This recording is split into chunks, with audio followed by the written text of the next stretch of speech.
What's up, you guys? Sean Ross Sapp. It is now May 30th, 2022. We are here for the Fightful AEW Double or Nothing post show. This has been a wild week. We're going to talk a lot about that wild week. I heard back from MJF tonight. I'm going to talk about that.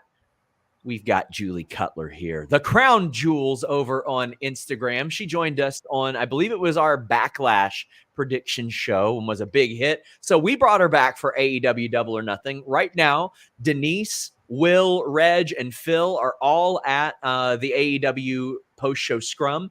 I'm going to be getting fed information from that scrum to read off here on the air. But I want you guys to go support Denise's content, especially. She pays for those trips out of pocket. So if you all want to, we've got a live stream of the scrums, and Denise will have a lot of the produced videos on her channel. But we got Julie here. Julie, how you doing? I am very tired. Let me tell you, it is 12:50 a.m. where I am right now. Also, just wanted to give a quick shout out to everyone who was trying to keep up with both Double or Nothing and NBA Game 7 tonight. Man. That was a stressful time. But wow, first of all, we have a lot of content to talk about. What a show. What a card. That was a long match card, and there was a lot of good content in there. So wherever you want to start, Sean. Well, I'll start out by telling everybody, support our sponsors, nordvpn.com/Fightful and athleticgreens.com/Fightful. Also, leave a thumbs up on this video if you want your question or statement read on the air.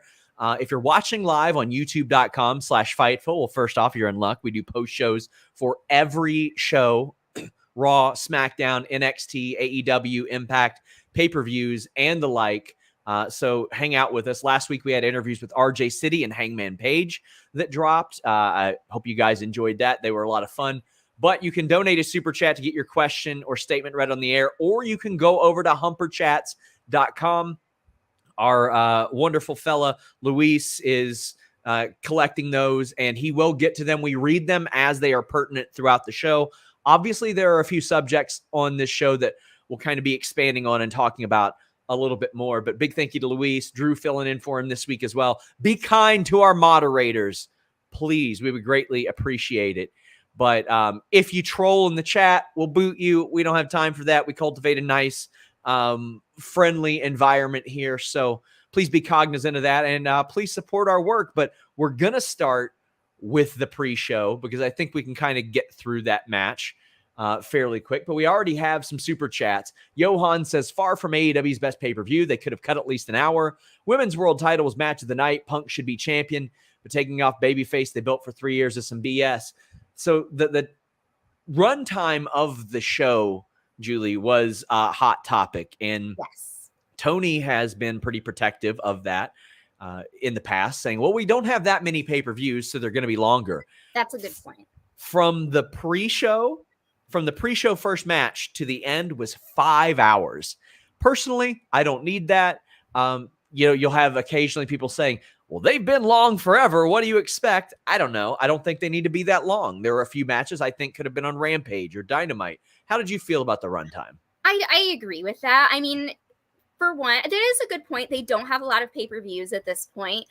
This is, widely considered their largest pay-per-view of the year, kind of like their WrestleMania. So the fact that it's 5 hours, I mean, I appreciated all of the content. However, I do feel like, even tonight and in the past, I felt this way as well. There are probably one or two matches that I feel like they kind of threw on at the last minute that didn't necessarily have as much long-term storytelling behind them that I agree. I think that they probably could have done it on a Dynamite or a Rampage. It seemed like sometimes, like, for example, the TBS championship match, I feel like they kind of did that at Revolution as well, where they sort of threw on a match for the TBS championship last minute. And it kind of felt like they did it because they wanted it to be a part of the show, but it didn't really have much of a big story that was leading up to it that made me feel like it was something where I needed to wait for the pay-per-view to see it. They crammed a lot into that TBS title match, and we'll talk about that. They did. I have very mixed feelings about that as well. C says, every pay-per-view is always 1 a.m. to 5 a.m. in the UK. Glad I stayed up, though. Amazing show. I thought it closed really well the last hour and a half, but it started with HOOKHAUSEN against Smart Mark Sterling and Tony Nese. I get a kick out of Mark Sterling having to pretend like he's not athletic, because he is. He's a good worker. He trained at Creative Pro with which is the same school that MJF trained at, and Chris Statlander. So he's definitely Max Caster. Yeah, he's definitely very well trained. So it is kind of funny when he was playing the role of MJF's lawyer, for example, and he comes out in like the full padded suit, and I'm like, it was good for TV. But if you know, and he has previously appeared in the past on, I believe it was on Raw back in 2019, as an extra. And so it's kind of funny seeing him, pretend like he's not well trained when we know that he is. We got Jeff saying the runtime was okay for me, but match order was bogus. Well, the runtime on this wasn't much at all. It was 5 minutes, 20 seconds. Danhausen gets the win over Mark Sterling. I think this accomplished what it needed to do. It was very entertaining, very fun. A good match to have on the kickoff. Ideally, I would have had another one of these matches on the kickoff as well, but I thought that this worked out just fine. I think it's interesting. Really quickly, I wanted to bring up the pairing of Hook and Danhausen, because I've heard some mixed reviews on this. I think it's kind of interesting. I think right off the bat, Hook entered this company. Everyone wanted to send Hook. And then once they sent Hook, we were like, whoa. I mean, his debut is widely regarded by a lot of experts as one of the best debuts in wrestling history, which is saying a lot coming from some of the people that were giving him that praise.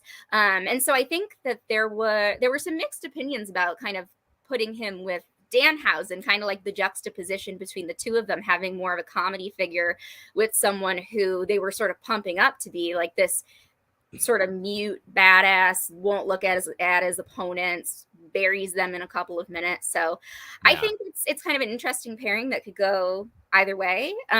It's interesting that they ran with it, but I know that there's some mixed feelings about that. I don't know if you have heard anything or have any input on that, SRS. I'm gonna wait and kind of see how that all works out. And yeah, that's kind of how I feel too. How Hook plays off of him. Jambeard mentions that Smart Mark dressed like Johnny Knoxville. But Landon, thank you for the generous super chat. Says, when is Danhausen going to beat Punk for the AEW World Championship? I think Danhausen is going to be really good in the role that he's in. He is just instantly likable, and that is a quality that not a lot of people have. Action says, here's a 5 spot for staying up late for us. Greatly appreciate it. And Zach Schimmel says, this show ruled. I love AEW as much as I love Fightful. Well, I love you guys too. And so nice. We had a big piece of news that dropped yesterday. MJF, it's a fact, he no-showed his meet and greet. Throughout the afternoon, I got information that, keep in mind, was confirmed by multiple other outlets that a flight had been booked for MJF out of Las Vegas. And I didn't report which airport. And the reason intentionally why I didn't report what airport it was to was for 2 reasons. 1, privacy reasons, because I don't want people showing up and bugging the dude. 2, if somebody else verified it, I wanted to be able to reach out to them and say, okay, if you have verified it, tell me the airport. Well, PW Insider accurately reported that it was Newark. So they were very clearly able to gain the same information I was. I physically saw the ticket. Now, I want to make this clear. This did not come from MJF. It did not come from AEW. This came from a person who has provided me accurate information dozens of times. They don't work with any company like that. It was not something that I was to come across. I don't think it's something that either AEW or MJF thought I was going to come across. And I want to make this clear too. I do not know who booked that flight. I don't know if it was MJF or AEW or somebody else, but I had people even in the company saying, is it possible that some crazy fan booked it? That ticket costs over $2,000. They did not, fan did not book it. And also it was booked about 20 minutes before he no-showed the meet and greet. So it was before any fans would have known that there was an issue. There are probably about a half dozen people that are at that scrum that I have kind of let in on that info, and they have seen the same documents that I have seen in order as good faith. When Brian Alvarez tweeted last night that he thought that maybe no ticket was bought. I showed him. I was like, hey, listen, just so you know, here you go. I want to make it clear. I don't know who booked that flight. I still don't know who booked it. I have tried to ask. I asked MJF yesterday. He completely no-sold it. I reached out to MJF yesterday and I said, listen, man, I want to know that you're okay physically, because when something like that happens, I fear the worst based on what we've seen. I got a response back that was like, that assured me physically okay. I also want to make this clear. WWE didn't book that flight. They did not book that flight. That would be a legal issue for them if they did something like that. I talked to MJF minimally yesterday and almost not at all about the situation. It was, and somebody says, $2K for a non-international red eye? That can't be possible. On 12 hours notice across the country. Memorial Day weekend. On Memorial Day weekend. I hate to tell you, buddy. I mean, that's what it was. I was able to verify that information. And not only that, multiple other outlets were able to verify that information. But yeah, it was a very, very expensive ticket. And I don't know who did it. But MJF did show up today. There was a chorus of boos for him. Chorus of boos. This is going to be something we talk quite a bit about, but this was a squash. We got Terry saying, "Will MJF's next step be to control his narrative?" I know that's a rib, but man, there's a lot to get into here. Connor says, "Was that always the plan for the MJF Wardlow match?" I would say yes. I would. Julie, I thought this was going to be a squash all the way around. I do too. I don't think. You had mentioned this yesterday because I was up late following your journey of being up late, trying to track what was going on with MJF. And I know that there was some discussion yesterday as well, people wondering if there was anything going on, any sort of unhappiness surrounding the booking situation for this particular match. I've not heard of anything. I've not heard of anything. It seems to me, for what I would expect this match to be, for the way that they've been building this slow burn story for so long, this is exactly what I would have expected this match to be. This match was really supposed to be Wardlow's moment. I mean, this has been a slow burn story for, I don't know how long now. I mean, over a year. This has been going on for months and months. To me, this was... I'm glad that this match happened, because to me, this match was an example of long-term storytelling, long-term booking and wrestling at its finest. Years long build. Like we talk about the build of Hangman Paige. This was the build for Wardlow. And our buddy Zach Schimmel dropping a major super chat. He says, "I've not shown support of Fightful lately. I stay in the shadows, but I watch all shows, not even live. Fightful's worth your money, even if you subscribe. Everyone in the community is great. The mods, the staff, even the champion of Fightful, Joel. Everyone continue to support Fightful." We broke that news on Fightful Select last night, and I want to thank Zach. He does this anytime he pops up. And a big thank you. We are publicly funded, and listen, there's some people who are never going to believe anything that we write. And there are some of you who subscribe and you see the track record and see how it works out. But big thank you to Zach. We greatly appreciate you. But I think it was always supposed to happen like this. And MJF put over Wardlow big. He took like 12 power bombs, got pinned, and they stretchered him out. And I thought it was oxygen on him. They put it on upside down over his eyes. It was amazing. It was so funny. Oh, and when he got in the ring, he did like an airplane motion referencing the Fightful Select story. I laughed my ass off. I had people saying, "Oh, he's going at you for getting worked." And I was like, guys, Julie, you know that I know this man personally. Yes.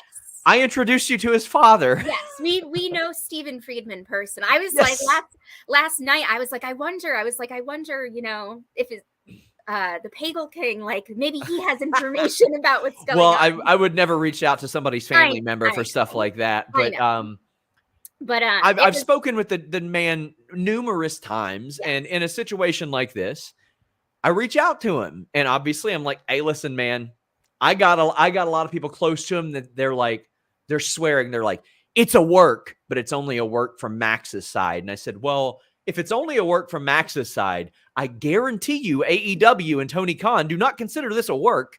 They consider it a pain in their ass. Now, Tony Khan will be at the media scrum tonight. I imagine we're going to see plenty of information emerge from that. But I did hear back from MJF. And this is what he claims. I have not verified this with anybody backstage yet because people were getting very quiet about this ahead of the show. He said, I showed up last minute. I left right after my match. I've got a lot to think about. I'm going dark again. That's what he told me. Now, last night he told me he was kind of going to go dark on social media, phone, and all that. But I mean, you know, the first concern over something like that, physically, mentally, you okay? Physically, I know he's okay. I'm not going to speak to anybody's mental state because I don't know his mental state. I don't know. He didn't tell me. I didn't hear anything about it. But he told me that he showed up right before the show, that he left right after. I don't know. I want to make this clear. I don't know if that was approved ahead of time, that he could show up right before. I don't know if AEW or Tony got in on it. I can tell you that as this started 2 months ago, 100% was not a work. MJF was incredibly frustrated about the money he was making. During that period, I had talent telling me, somebody says, how can you prove that you actually talked to him? I'm not gonna. Sorry. Yeah. You can just take my word for it. And if you don't believe me, I'm sorry. I'm not showing you my messages. That's just it. But they had a conversation a couple months ago. It was water under the bridge. MJF did not get over it. Things were okay briefly, and then they just weren't. And for everybody that says, oh my gosh, it's got to be a work, how can you not tell? I'm surprised that you all don't assume that that's my first instinct. It's MJF. Like, why would I not immediately assume? When anybody comes to me with anything, that's the first thing that I assume is that it's a work, anything. And then I work from there. So he said that he showed up right before, left right after. I'm going to work to verify that information. That was his claim. Dave Meltzer reported before the show that it was set to go first. As you hear that, what's on your mind, Julie?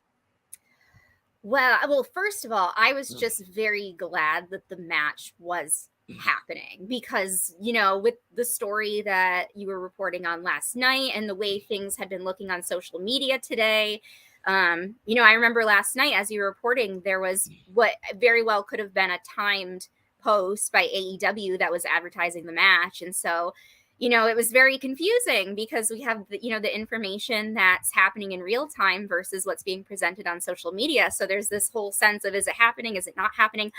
First of all, I was very glad that it was happening because as much as, you know, you feel for MJF and for, you know, whatever is happening behind the scenes, you know, from a personal standpoint, you've got to feel for someone who's taking the initiative to know their worth and stand up for themselves. But from the perspective of Wardlow having his moment, I was very glad to see it happen just because, like I said, this has been such a long-term, slow burn storyline. And now Wardlow, I mean, he went from being kind of like the mute guy standing behind MJF to now suddenly being recognized as a potential major player in the company. And I feel like this was a career-changing night for him. I feel like this was the night that was supposed to solidify him leaving MJF behind and going his own way and, you know, becoming, you know, someone who could potentially be a major champion in the company someday. So, you know, for me, I was just glad to see that it was happening so that, I mean, not only, you know, you think about the fans, you think about all of the people that had long anticipated this match, but for me, it was really just about Wardlow getting his big moment finally. And so I was happy to see that it was able to happen in order to make that happen for him. The fact that it was happening first, I don't know if that had long been planned that way, or if that was kind of a last minute arrangement given everything that's been going on. I mean, logistically, it made sense to me that it was happening first. I think in terms of like booking, from a booking standpoint, I don't think it was a terrible idea, in the sense that it's something that people had long anticipated to start off the show. It wasn't like a crazy long match to start off the show. I mean, it was, MJF got a little bit of offense in, but it was somewhat of a squash. I actually felt bad because he took so many power bombs that by the end I could tell it almost seemed like he was trying to land more on his elbows a little bit to sort of like cushion himself, because I can only imagine. Yeah, I saw that happened several times. Yeah. So I can only imagine taking however many power bombs in a row. That's got to take a toll on you. So good on him for, especially with everything that's been going on, good on him for stepping up to the plate to do that. But yeah, I mean, I think from a booking standpoint, it worked out just fine. And I was just very glad, for the sake of everybody, that it was able to happen. Yeah. Let's get to some super chats. Irene says the MJF Wardlow match was a 10-10 squash. It perfectly elevated Wardlow. And if this is a write-off for MJF, it's good he went out on his back. Again, I want to make this clear. Don't know if he's written off. Don't know what the future holds. I got nothing on that. I got people that are like, MJF worked SRS. MJF did not give SRS the flight information. That didn't come from him. Sean, Ross Sapp, heard from other people MJF and Tony Khan had an argument. I verified that with both individuals after that. I had other talent in the company saying yesterday, I believe he's trying to leave town. I did not verify that with MJF. I didn't report that until today because I couldn't be sure that he was trying to leave town. I encourage you guys, please follow what we reported as opposed to just conjecture out there. But Brian says, newer follower of Fightful, and I wanted to thank you all for the hard work you've been doing during all the confusion yesterday. Sean was the only source I trusted. Well, I appreciate that. There were some other good sources. There's nothing that Mike Johnson reported that I couldn't back up. Like his reporting on that was also very good. Steven asks if we've seen the last of MJF and AEW. This is my hunch. It says in a report, I don't think so. Chris said, why not renegotiate the deal? Khan isn't hurting for money and MJF is worth it. So one talent told me that they believe that, or not that they believe, one talent told me that Tony had said to them, well, of course I'm going to pay him top guy money. He's a top guy. And when that became a thing, like with MJF, I felt like the goalposts were getting moved a little bit. Like it became more about the money and more about something else. I just don't know what that something else was. And that's when I became like, is there more to this? Are they playing off of the hype behind that or whatever? Because Max is a smart guy. Tony's a smart guy. They know that the buzz off of something like that would work. So that is not completely out of my mind. When people say, is this a work? The story in totality, anything's possible. A flight getting booked yesterday out of Vegas, not a work. There was objective evidence to that. Whether or not he was actually going to leave, that much I can't say. Go ahead. Sorry.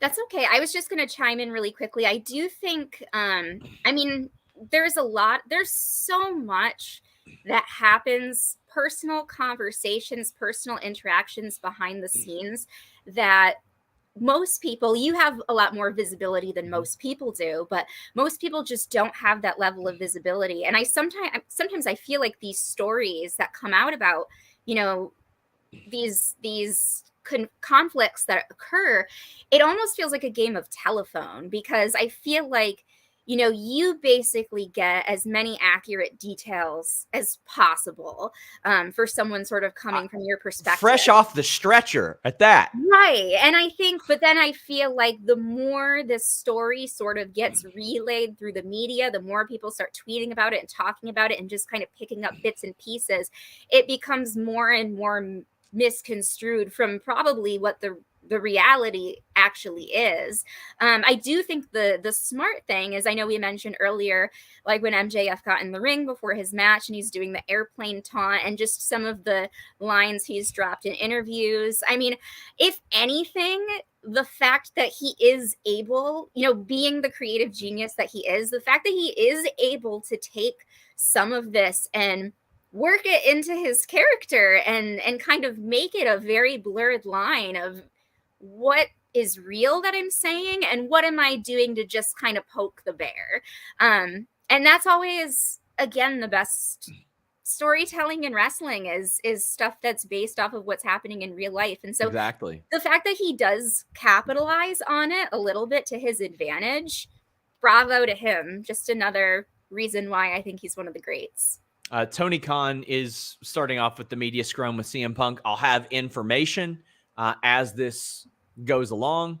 We got information that's being fed to us, so no need to go anywhere.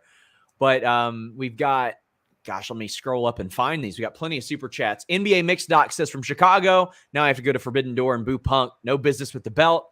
I did enjoy how they handled the MJF thing, though. I thought, all things considered, they handled it really well. They milked him. They milked him coming out a little bit longer. He did the airplane thing. I thought that was a great way to capitalize on that. I do too. Joel said, do you think this is it for MJF and AEW? Does he even make it another 18 months? 18 months? I don't know. I have no idea. I feel like we'll see him at least once before. And Hey, What's That over there says the last year of this contract will be the most interesting year in AEW storyline and business-wise. It's a year and a half. January 1st, 2024. At least that's what his camp says. There has been some miscommunication in the past between talent and AEW about technically when that started.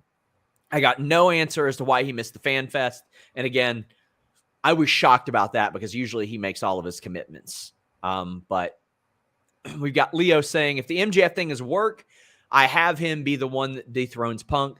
They still have not had their rubber match, but at least wait another year for that. I think that'd be a really great match. But I do too. I actually think that would be a great way to revitalize that story. Yeah. The thing about when people say this is a work, if you ask 3, 4, 5 different people, they'll say, and you say, what is the work? They'll say, well, it's MJF playing you, or it's MJF playing the people. Okay. Then they'll say, well, it's MJF and AEW as a company. Well, AEW as a company was told to not comment on it. And then people will say, well, it's MJF and Tony. It's like, well, somebody backstage is getting worked in this situation because the talent are left in the dark, completely in the dark. So the element of a possible work, again, that hasn't escaped me. It's MJF. I'm very cognizant of this. But Action says TK wants to treat wrestling contracts similarly to other pro wrestling or pro athlete contracts. You want more money, you give us more time. MJF doesn't want to hear that. Incorrect. I reported last week that MJF's camp, their side of things are like, well, contracts don't work like that. Of course there would have to be an extension for that. We debunked that pretty quickly. We got Serial saying, has there been talk eternally about AEW and the BR app issues? Every pay-per-view, it gets worse. I haven't heard that, but I'm working to find out more. I'm sure Tony will talk about it at the scrum. We'll have that info. NBA Mixed Doc says, have you gotten any whispers for the card for Forbidden Door? Not a peep, unfortunately. I wish that I did. Jambeard said, or actually we read that one, or we read the one from Jeff, but we've got more on the MJF Wardlow match. Dr. Six Fingers says, I feel like 2022 has been mired with discussions of unhappy talent, starting with the New Year Eve Big Swole situation, and I keep thinking of Ngaku's Twitter beef with TK in 2019 and this MJF situation. I'm not that familiar with that situation, but I mean, yes, the honeymoon period is over, and I think that's pretty evident, Julie. I think just to jump off of that comment question in general, I was just having this conversation with someone either today or yesterday, not even just in AEW, but in the wrestling world. I feel like these past several months have been very chaotic everywhere, just in general, from CM Punk returning, Daniel Bryan jumping ship, Cody Rhodes jumping ship, the Sasha Naomi situation, the current MJF situation, Stephanie McMahon. Like, it's been a bonkers past several months in the world of wrestling. And I think, it's difficult because it's everything at the end of the day, everything is subjective. And what one company doesn't have, another company might be very strong in, you know, WWE being the machine that it is, being the fact that it's so established, versus AEW, which is much newer, but it's not as limited in terms of the PG programming and sort of that glamorized Fox television presentation. It really depends on what you want and what you're looking for, and sort of what you're willing to accept and what you're not willing to accept. And I think it's very interesting because I think we're seeing from both sides a little bit of the grass is greener mentality. Yeah. But I mean, and booking Cody is very important. How they book Cody and WWE is very important to recruiting people in the future. Absolutely. I agree. But it's interesting for me. You know, I think this particular comment was more directed towards the AEW side, but I think it's just the whole wrestling world in general. I think that there's been a lot going on everywhere amongst everybody, a lot of unhappiness and a lot of people, you know, flip-flopping their perspective on things. Van Twinblade says MJF played everyone. The boy lies on both the inhale and the exhale. I'm not even sure he uses aerobic respiration because he lies so damn much. I mean, possible, but I reported on things that happened and have been verified by multiple other people since. You won't find anything that we've reported being debunked in this situation. Some stupid punk says MJF is a phenomenal talent, but I don't know what he's doing right now. He has to be smart enough to know he's damaging or how damaging this is for his brand. Potentially. Last night was our most watched live wrestling stream ever at 2 a.m. on Memorial Day weekend. Controversy does create cash ultimately. That's true. That's true. I don't think any of this is something that can't be overcome, regardless of who he's working. Regardless if you guys think he's trying to work me, Tony Khan, AEW, the boys, the fans, himself. I don't think that there's, yeah. So, I guess Tony's going wild in the scrum. Somebody tell me what's going on there. But Tony Carson says, is there a chance the blow up was due to longer term booking and MJF feeling like he was being buried because of contract issues? I don't know. I haven't heard of any issues over booking specifically. Hey, what's that over there? Says, if MJF does win the world title, it should be in Long Island. He should run out of the US or UBS arena, blow Punk and Tony a kiss goodbye. I think there's an awful lot of heat in potentially doing something like that. But, man, like anything's possible. Anything can be overcome.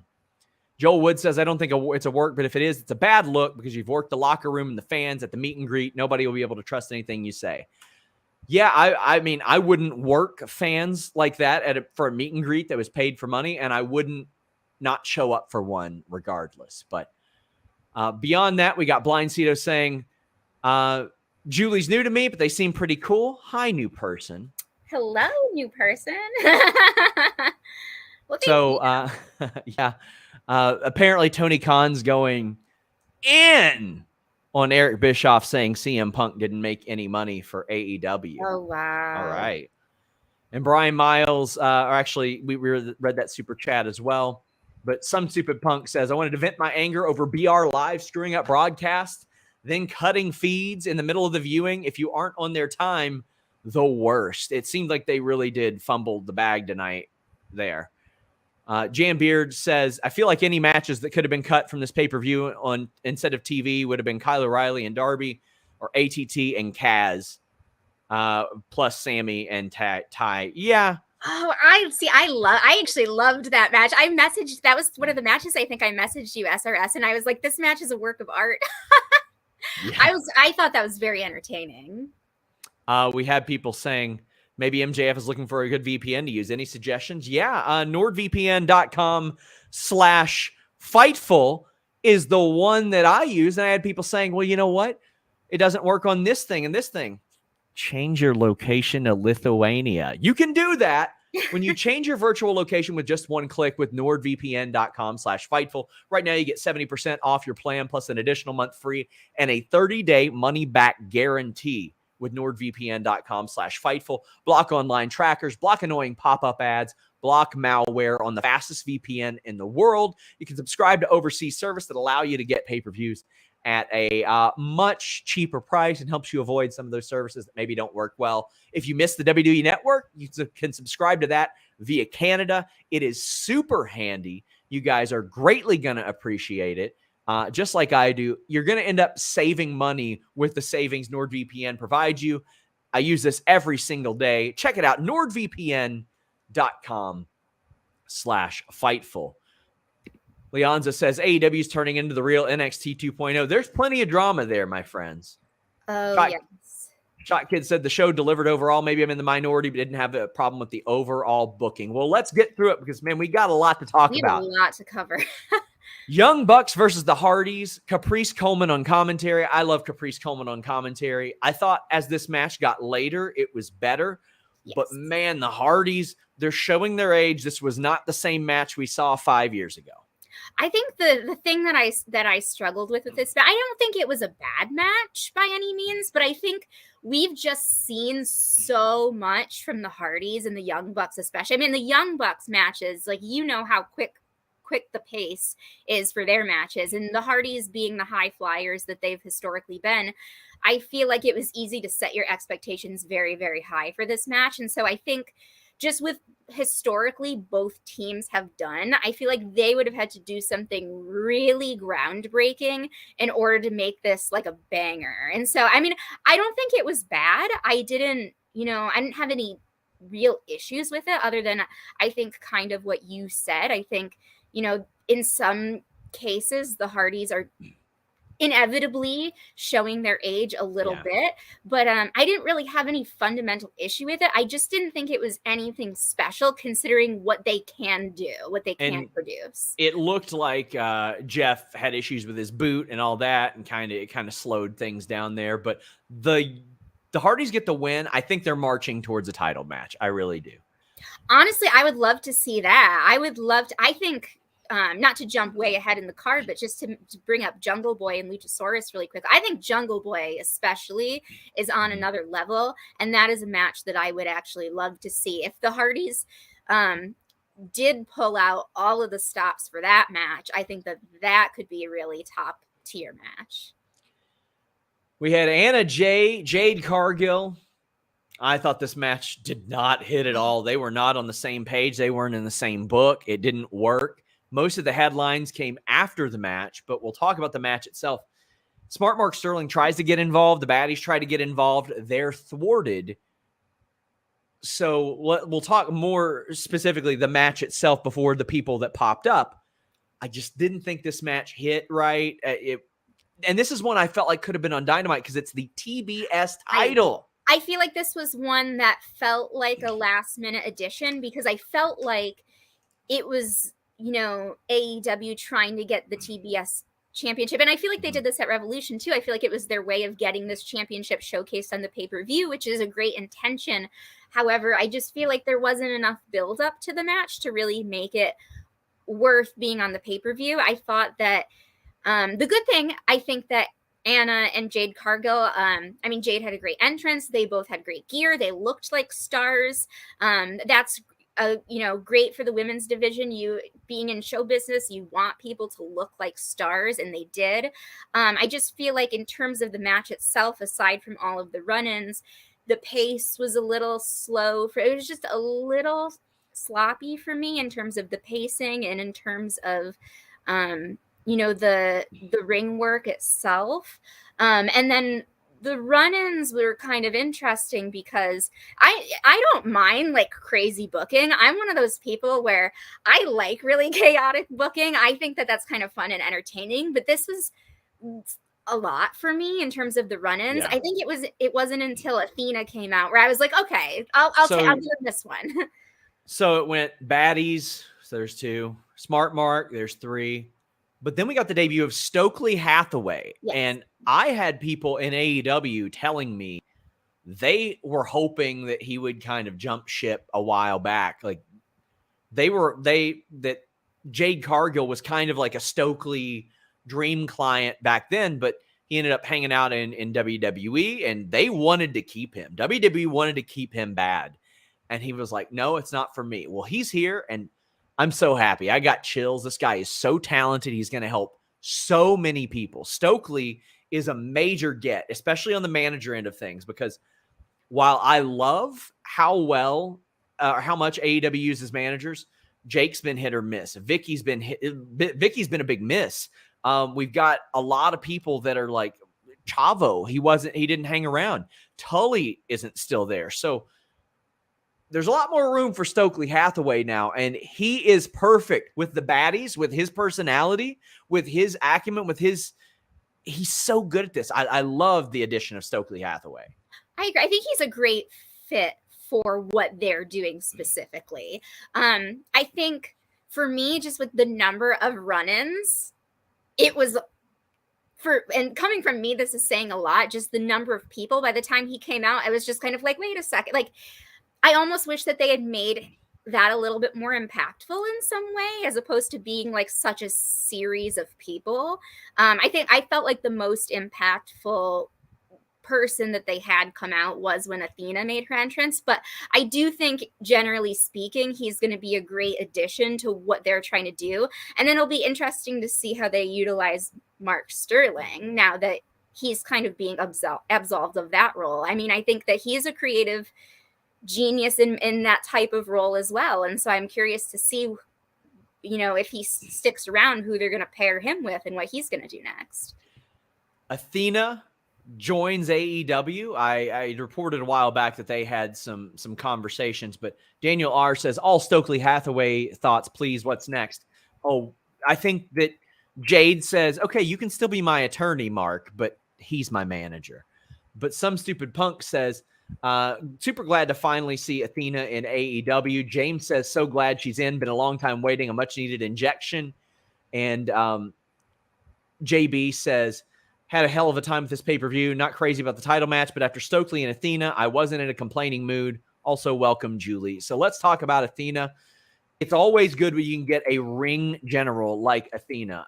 I had mentioned that she was managed by the same person, or maybe agented by the same person that Cesaro and Mia Yim were, and she had been very picky about her bookings.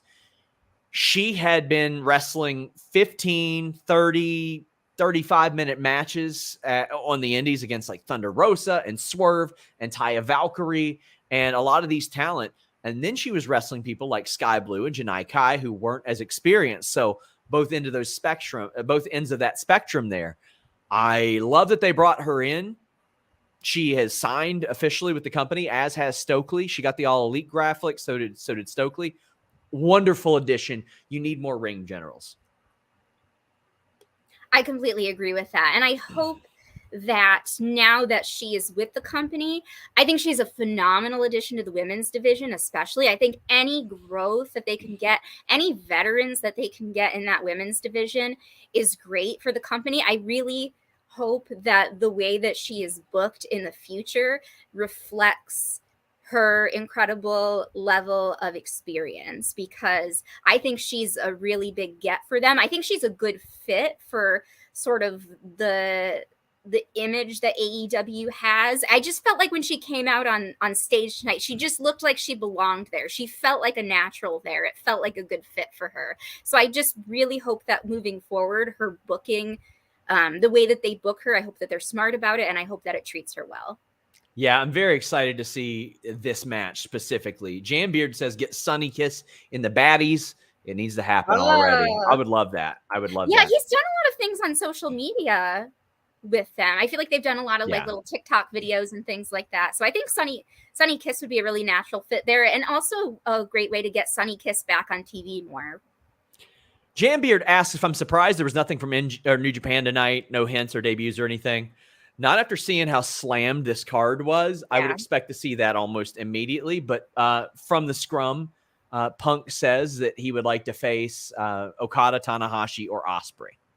Oh, I would love. I'm very excited for Forbidden Door to see who Ospreay is going to face, because I feel like he is very highly regarded as one of the best in the world. It'd be kind of cool to see, someone who's highly regarded as the best in the world right now versus CM Punk, best in the world gimmick. That could be interesting. I'd also like to see Will Ospreay against someone who is maybe a little bit more fresh in their career, maybe a little bit more high flying.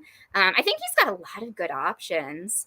So, I mean, that's going to be another show to look forward to, but we've got good options for sure.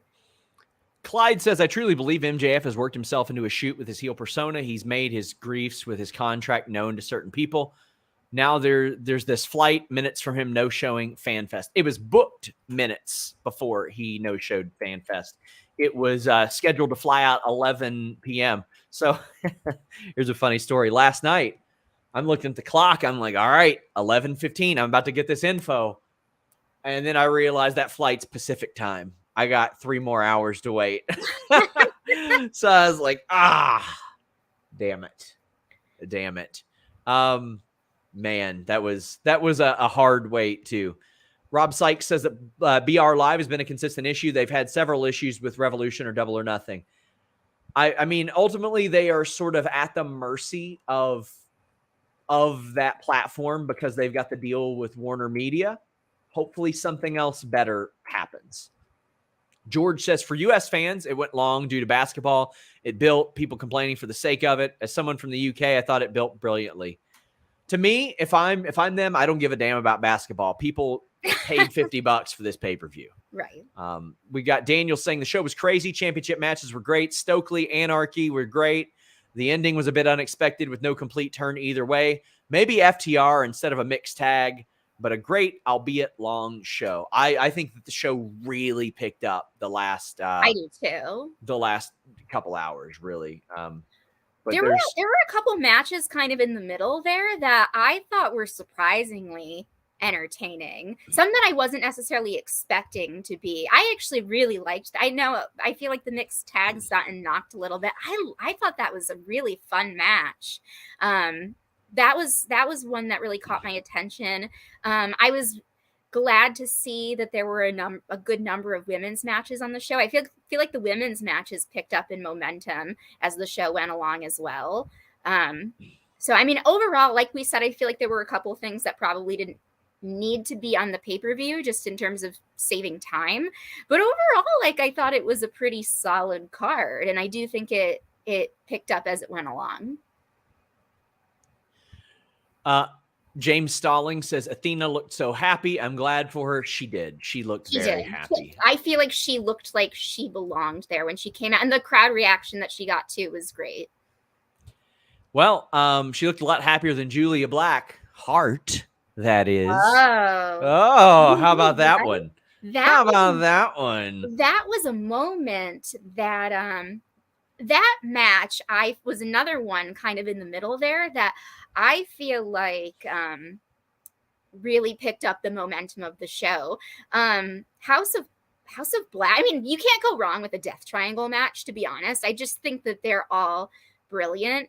I saw something, it might have been something that you shared recently, Sean, about House of Black kind of feeling like we could be the next big thing in wrestling. I thought that was a very strong match. I know that this kind of slow burn storyline with Julia Hart has gotten quite a bit of criticism that I've seen online over the past several months, but I feel like the way that they incorporated her into this match was like the perfect way to make it work.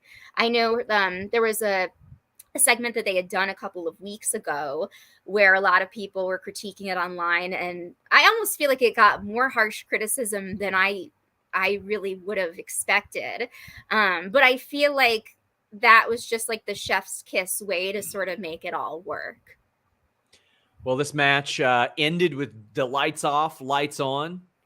Julia Hart, the Julia Blackheart thing was Luis.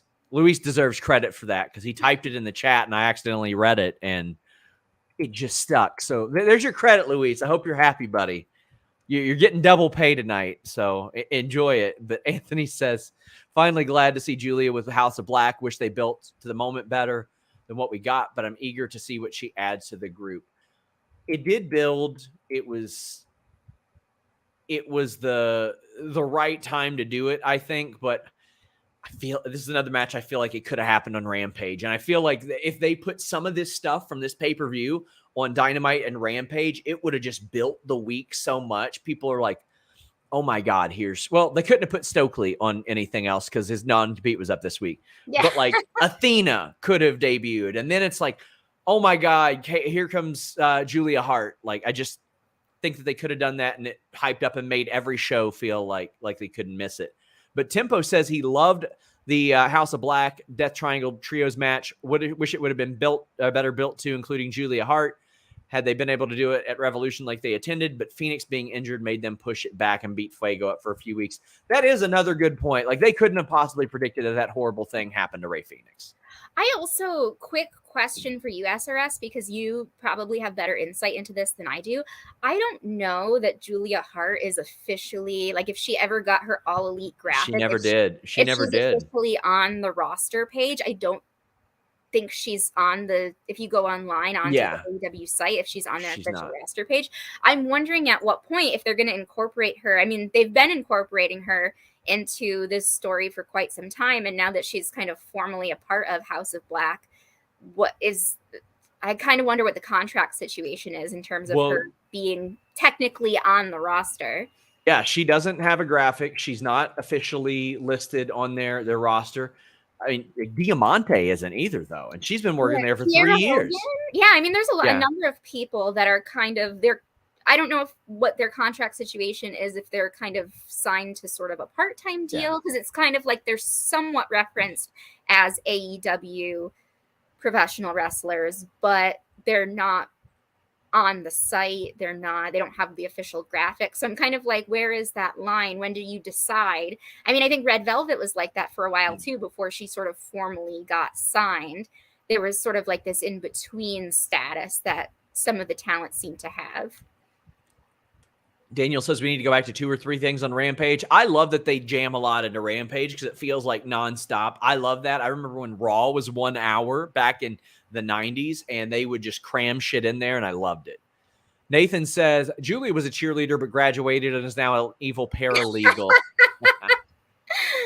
Hey, what's that over there? Says Tony should really put the trios titles on the House of Black instead of waiting for Kenny to be back. Well, as we're going to lean into the Owen Hart stuff shortly. Do I agree with how those 2 matches were booked? No, but I do almost always subscribe to the belief that a big tournament or title should be put on a main event act first. That way you set the tone. Cody Rhodes with the TNT title, the Elite or the Undisputed Era with the trios, and you got Cole and Britt with the Owen. Even though maybe I don't agree with how that was booked. We got Brent saying, I know the feud's been going on a while, but I feel like there are so many House of Black Death Triangle singles matches that we all need. Buddy Murphy against anybody, please. Or Buddy Matthews. Really?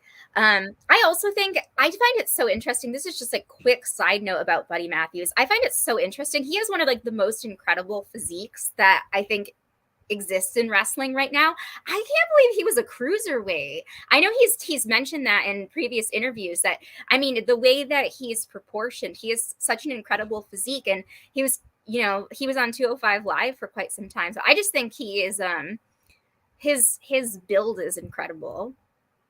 Well, Brody King, Joseph Snurk says, absolute madman. He was a star of that match. He even made light of his failed flip attempt. He landed on the ring apron. That did not go well. It did not go well, but good on him for having a sense of humor about it. There are going to be some people that do not have a sense of humor about the Owen Hart Foundation tournament winners. Adam Cole defeated Samoa Joe. Dr. Britt Baker defeated Ruby Soho.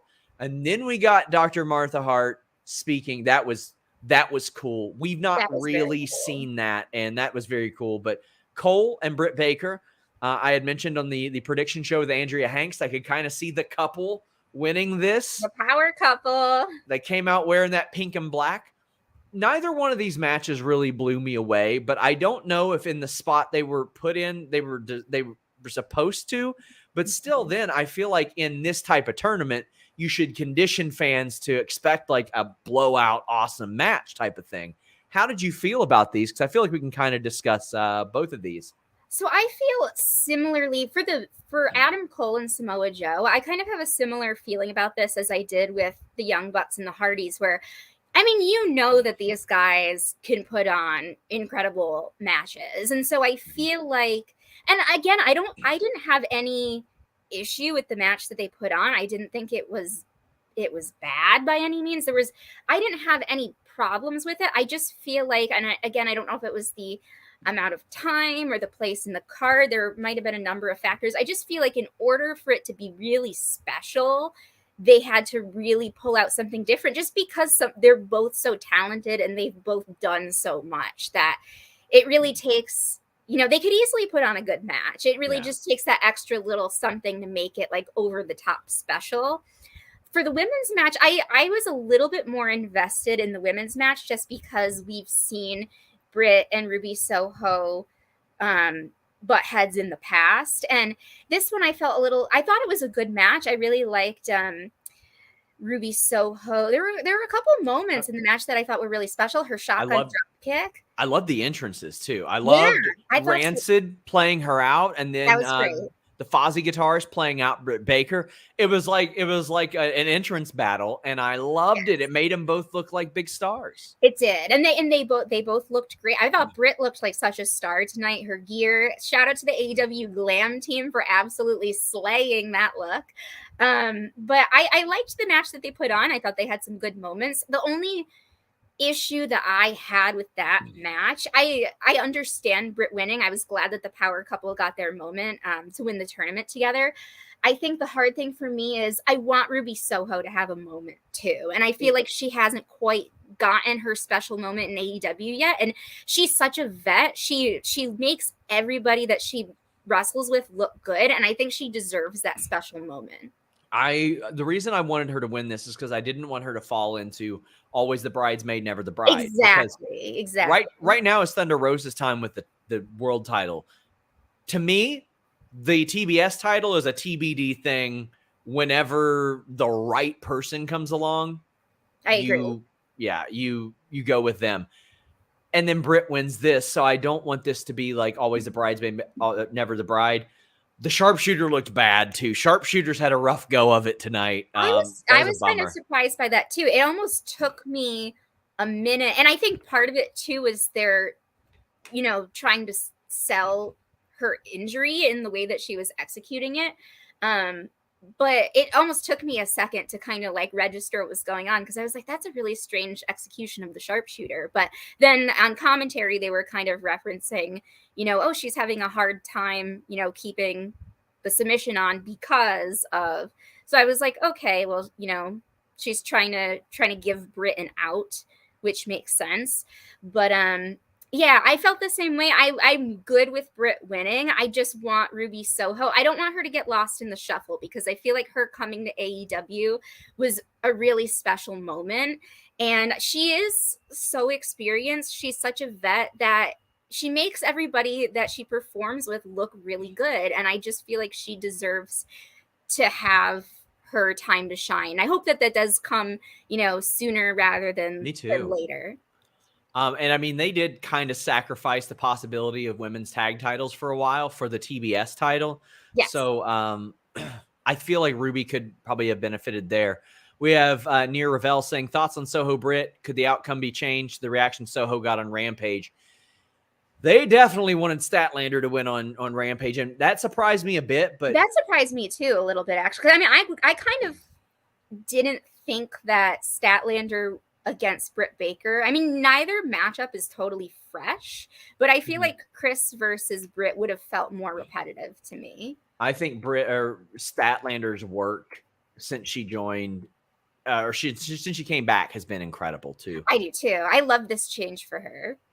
Brent says, just absolute punk legends playing Ruby to the ring. No big deal. That was awesome. That was pretty awesome. It took me, I was very surprised actually, because that's not a new, I mean, I think for a lot of wrestling fans that aren't familiar with, the Ruby Soho, the song, don't realize how long that song has actually been around for. Oh yeah. So that was actually very cool that they were there live to play her out. That was like a nice throwback. We got N. Simmons saying, unless AEW has signed certain wrestling couple to feud with Cole and Britt, I can't get behind Ruby not winning this. She really needs a big win. Obviously, you're implying Gargano and Candice. I mean, who knows Oh, if and when Candace will be ready, but yeah. I don't know. I mean, I think you can build them as an on-screen couple, but right now Adam Cole's got the elite thing going on, so I don't know if that's necessarily in the cards right now. I do also think, quick side note, I mean, I don't necessarily think that that's like the most immediate thing in the cards, but I do feel like there are, other wrestling couple, even if it's, not Johnny and Candace wrestling, I think that there's some other wrestling couples within AEW that if they wanted to build up that kind of couple versus couple storyline somewhere down the line, they probably could with people that they have already.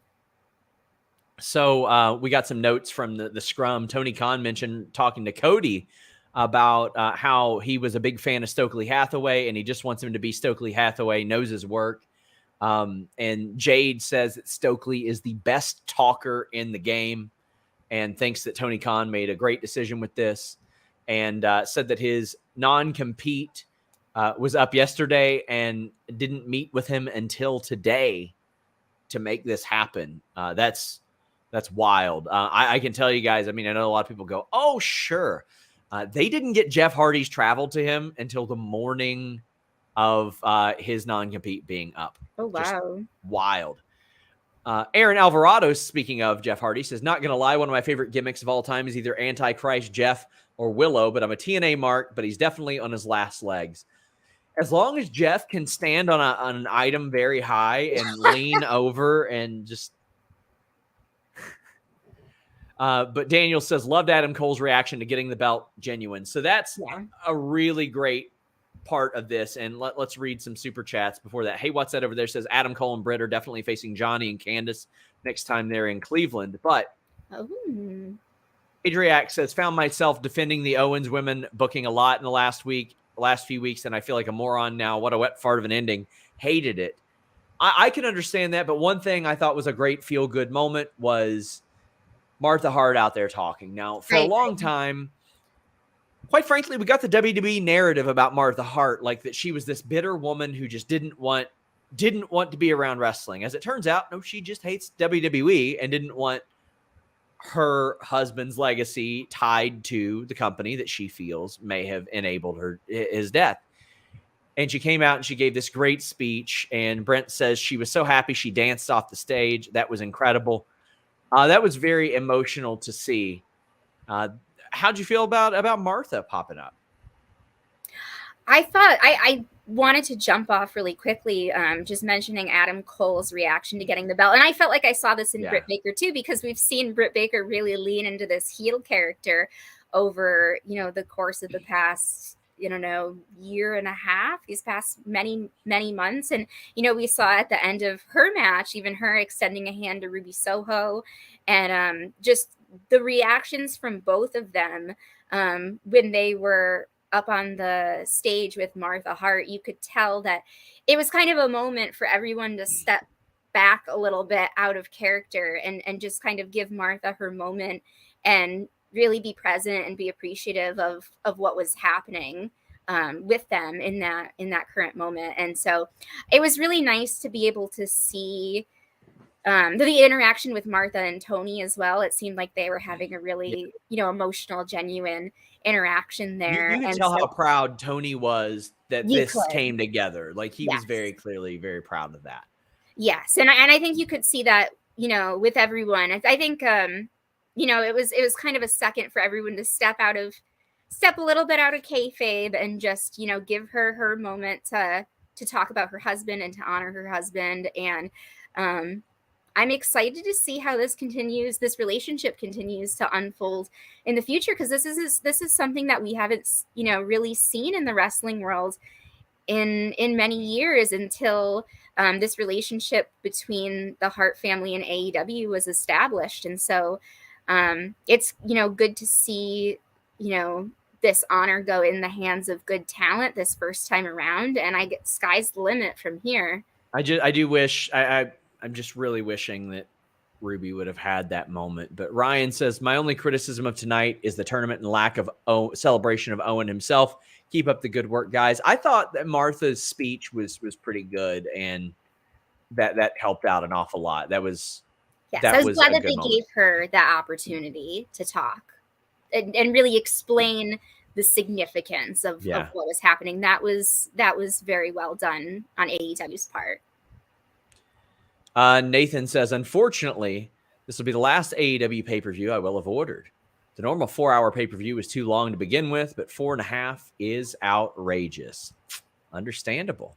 I will say the good thing from my perspective, at least the fact that it is a long pay-per-view, at least I feel like I'm getting my money's worth. That is one way that I will flip it to say it's a positive for the buyer and the viewer. Well, I did not see the next match as a positive. It was a 6-person tag ATT against Kazarian, Guevara, and Ty Conti. I posted a tweet and I was like, Paige Vanzant looked really green. I had people saying, oh, it's our first match. It's pay-per-view. You don't have to put her first match on pay-per-view. Although, shout out to our friend Righteous Reg, who did the theme song for Paige Vanzant. I just felt like there's a lot of work to be done, and people go, it was her first match. You shouldn't. Go ahead. Sorry. That's okay. I don't mean to cut you off. I have mixed feelings about it because I mean, I think with Paige Vanzant, it's a little bit different than most people because of who she is and because of the mainstream connection that she has and because of the fact that she's a natural fighter. I know that she had been training, I believe, with Gangrel. It was with Gangrel. Down and in Florida. People out of that school even kind of gave me the heads up or gave somebody I knew the heads up and said, she's not quite ready yet. She definitely isn't. It's not like Kurt Angle, Ronda Rousey, Brock Lesnar, Matt Riddle type of just being light bulb got it. Right. I mean, there's definitely things, that I could critique in her performance. I feel like there were some things that I thought that she did well. There were definitely some things that I would critique, not even just relating to her in-ring ability, but just certain things in terms of like little details, like with the taunting and like adjusting her gear and things like that. Just little things that as a pro, you want to kind of just monitor how much you're doing those things and how those things really look to an audience, and the timing of those things and things of that nature. But as a whole, I actually found this match really, and maybe I'm in a minority here, but I tend to like crazy booking. And so I thought that this match was interesting in the sense that I feel like the people that they have walking out of the babyface and the heel entrances are backwards right now. I mean, Sammy and Ty together, I think, are the perfect heel couple in the sense that, I mean, I love how hateable they are. I think that them leaning into that is creative genius because, I mean, we all know the controversy that came out on the internet when they first got together, and the fact that they're milking that for TV, I think is brilliant. And the fact that came into play in the match and kind of screwed up parts of the match. But they weren't even gonna do that. They were forced into that, though. Right. They were forced into that. Dr. Sixfinger says Tay Conti's last match of 2021 was an incredible street fight. Now she's reduced to a joke couple. From winning Most Improved to being a damsel in distress, thank God this feud is over. Well, I'll say thank God the feud is over, but different points of your career will have different roles. And I mean, maybe a year down the line, she's a singles champion or something. Anything can happen. I think she's improved tremendous, even in this match. I mean, I think Tay Conti's another example of someone. I mean, I know we've mentioned before she's a black belt in judo. Yeah. I hope I have that correct. And you can see in her style that she's sort of like a natural fighter. I actually really like her as a heel because I feel like as a baby face, she comes out to the ring and she does the little dancing and it's kind of like anyone can do that. Like, that's great. But I feel like her owning her heel persona could really unlock something big for her. And the thing for me is American Top Team. I mean, I thought originally that they were very easily dislikable. When Ethan Page came on the scene, I thought he was annoying, to be quite frank. But I feel like Sammy and Ty made them look like great baby faces. So I just thought it was interesting that, the original presentation, I don't think was really meant to be that way, but that's kind of the way that it came across to me was, how's American Top Team? How are they supposed to be the heels when you have this couple here that's like super hateable in like the best way possible for TV? I thought that was interesting. I like what they did there in terms of entertainment value, playing off of each other during that match. But I'm someone that likes a lot of that sort of crazy stuff. So to each their own. Matt says, hope everyone in the crowd is wearing fancy hats at the next Double or Nothing. I think that was in reference to Martha as well. That was very nice. But Joseph says, Paige's moves themselves were solid. The transitions between them were rough. That's the thing. And those are the things you got to pick up. You can be able to execute all the moves you want, but you got to be able to know where to be in certain times. Probable Call says, where was the she's just starting energy for Jade her first couple of matches? Folks are always on the picky, choosy side of the game. There was absolutely plenty of that. There was plenty of that I saw. Yeah, I mean, there's a lot of things that I love about Jade. I mean, she looks like a star from day one. She has an incredible. I mean, there's a lot of positives that I could say for a lot of these people right off the bat, for sure. NBA Mixed Doc said that she hit the nastiest Michinoku driver. And hey, what's that over there? Says Sammy and Ty should be going for the ROH titles. They got plenty of titles to choose from there. So I guess we're going to see how that works out. Joel says, I don't mind the pay-per-view, but I'm not ordering any more live shows. We complained about long WrestleManias for years. We didn't finally get them to do 2 nights so AEW could take over marathon shows. Even then, this is still 2 hours shorter than WrestleMania used to be. Tony Khan said at the scrum that this is the record for double or nothing buys that they've done. He said that Dana White was the king of pay-per-view and says Punk Hangman went on earlier than UFC main events. I mean, they start their walkouts at midnight as well, midnight Eastern. But he believes people will watch this show over and over. He says there was a 28% chance of Game 7 going up against Double or Nothing when they booked it. And they do better on Sundays, so they took the chance, but that 28% came up, and they still did the record. They did late buys, and that was a part of the strategy. But he also says that, again, he reiterates it's the record, and he said that the Cody elevator entrance cost a ton of money, but they still broke it out for Jade Cargill. Good news there. I'm glad they did that for Jade. It makes her look like a star. But Jade says that she wants to get into Sports Illustrated's body issue, wants to do a catwalk with the belt as well. But lots of news and notes coming from the scrums. Again, Denise will have full videos up there soon. Jericho is now at the scrum as well. That's going to be a fun one to talk about. Oh, yes.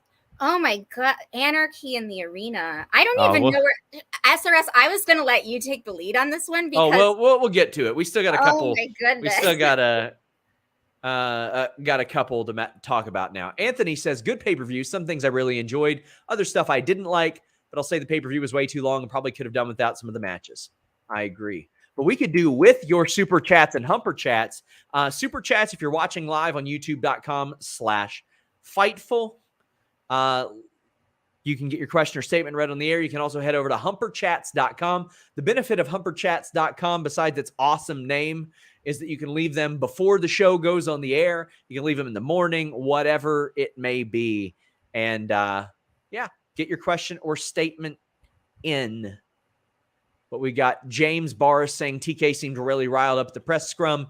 Is that part of this losing? MJF throws a lot of his booking out. Punk getting the belt seemed like a natural progression to getting the belt on MJF. Hope they patch it up. I hope they patch it up too. Or I hope that it had already been patched up long ago. I can't speak to that. I don't know. I don't know how their relationship is right now. I don't know what might bother Tony or not bother Tony at any particular point. So I can't really speak for somebody then. I would imagine he's going to be asked about it at the scrum. And I can tell you that there are a half a dozen people at that scrum who have physically seen the flight information and all that stuff. So they're very aware of it. But he was getting fired up during the Punk thing about Eric Bischoff saying that CM Punk didn't make money for AEW, which he was very colorful about. Oh, man. Up next, Kyle O'Reilly and Darby Allin. This was a killer of a match. And to me, Julie, this is where the pay-per-view picked up. And this, honestly, was a match that could have been on Rampage or Dynamite, but what a match it was. Darby's bleeding early on, but Kyle gets the win. They went balls to the wall, and I think that pace had to step up right here. Yes. I mean, I think this was another example for me of, again, a couple of guys that if you put them in the ring together, they're both, I mean, Kyle O'Reilly, he's just an absolute pro. I think that he could put on a good match with a lot of people, and Darby being one of the 4 pillars, one of these young guys that's become such an integral part of AEW. I mean, I think you put the 2 of them in the ring together and you're guaranteed to have something pretty good right off the bat.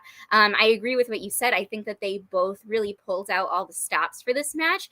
I was surprised with Darby bleeding early on. I did notice it seemed like this pay-per-view had a lot of people bleeding. Yeah, well, I don't know if that one was intentional. I don't know, and it wasn't like a strategic blade job sort of bleeding. It was just kind of a weird coincidental sort of thing. But I thought, this match, I definitely felt like the pace of the pay-per-view started to pick up, because I feel like, as we had mentioned before, there were a couple of particularly like some of the singles matches kind of right in the middle there that were good. There wasn't any fundamental problem with them, but they weren't anything spectacular. Whereas I feel like this one was like, okay, we're on pay-per-view now, we're gonna step it up and we're gonna do something that's a little bit more special. Well, this match kicked ass. It was so good. Kyle O'Reilly got the win, and I was a bit surprised by that because, I mean, Darby is sort of higher up on the food chain, and Kyle O'Reilly is a tag team wrestler. Were you surprised that Kyle ended up winning? I don't know if I was surprised. I think it was good for him. I think the thing with Darby, being that he's been in AEW since the beginning, being that he is one of the 4 pillars of the company, he has had some good big moments so far.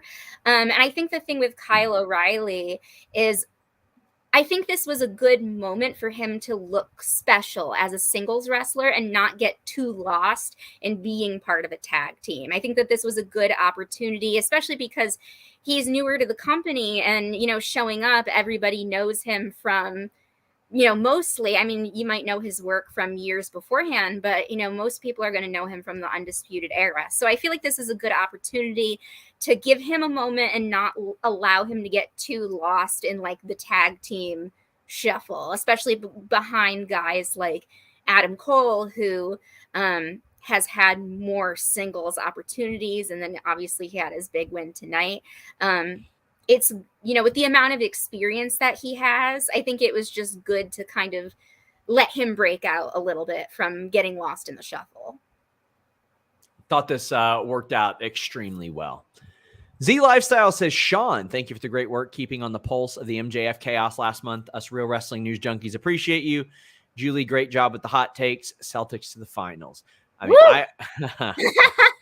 I know I've said this many baby. Yeah. I know I've said this many times. I'm going to pay a lot more attention to the positive because there are just some people in this situation, they will never be pleased by anything or any work that we do. So I'll focus a lot more on the positive. And there's a lot of positive at FightfulSelect.com. If you guys like getting your questions or statements answered, I do a Q&A show every week. We've got exclusive news there every day. We've got over 8 shows. Subscribe to FightfulSelect.com. Quite honestly, I think we pump out probably about 70-80% of the exclusive wrestling news these days. So check us out over there. Aaron Alvarado says, as soon as MJF walked out, to me, he looked done, tried to mask it with his heel work, but there was a difference. His heart isn't with AEW anymore. I felt like that based on conversations I've had with people near him, around him, and to him over the past couple of months, because when I would hear like, oh, well, you're going to get this offer, I'm sure. It's like, well, maybe that's not enough. Well, what is? Who knows? You can only that person can sort of answer that. Joel says pay-per-view was fire. I want Danielson and Zack Sabre Jr. at Forbidden Door. Danhausen and Toru Yano, please. That could be, or Danhausen, yeah, and Toru Yano, that'd be a lot of fun. That'd be great.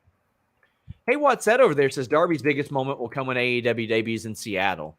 It could. I mean, he's going to get an incredible ovation there for sure. Our friend Coxhead says just came to the YouTube on YouTube. Download the review so I can listen on the way to work, and it's still live over 7 a.m. in the UK. Times you guys. Hope it was a good show. It's 2:09 a.m. Eastern, and this show was going much faster than I had anticipated. But let's keep it rolling on. Serena Deeb and Thunder Rosa had a humper of a match. Holy cow. This was incredible.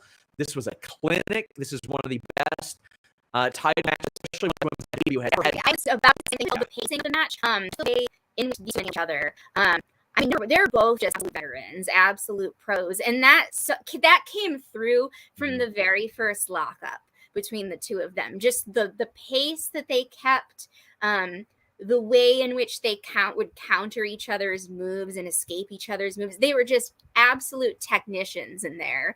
And I think I wasn't 100% sure what to expect from this match, just from the storytelling piece of it. I mean, I knew from a wrestling aspect, I knew what both these women were capable of. But as soon as they got in the ring together, well, number one, both women looked like stars tonight.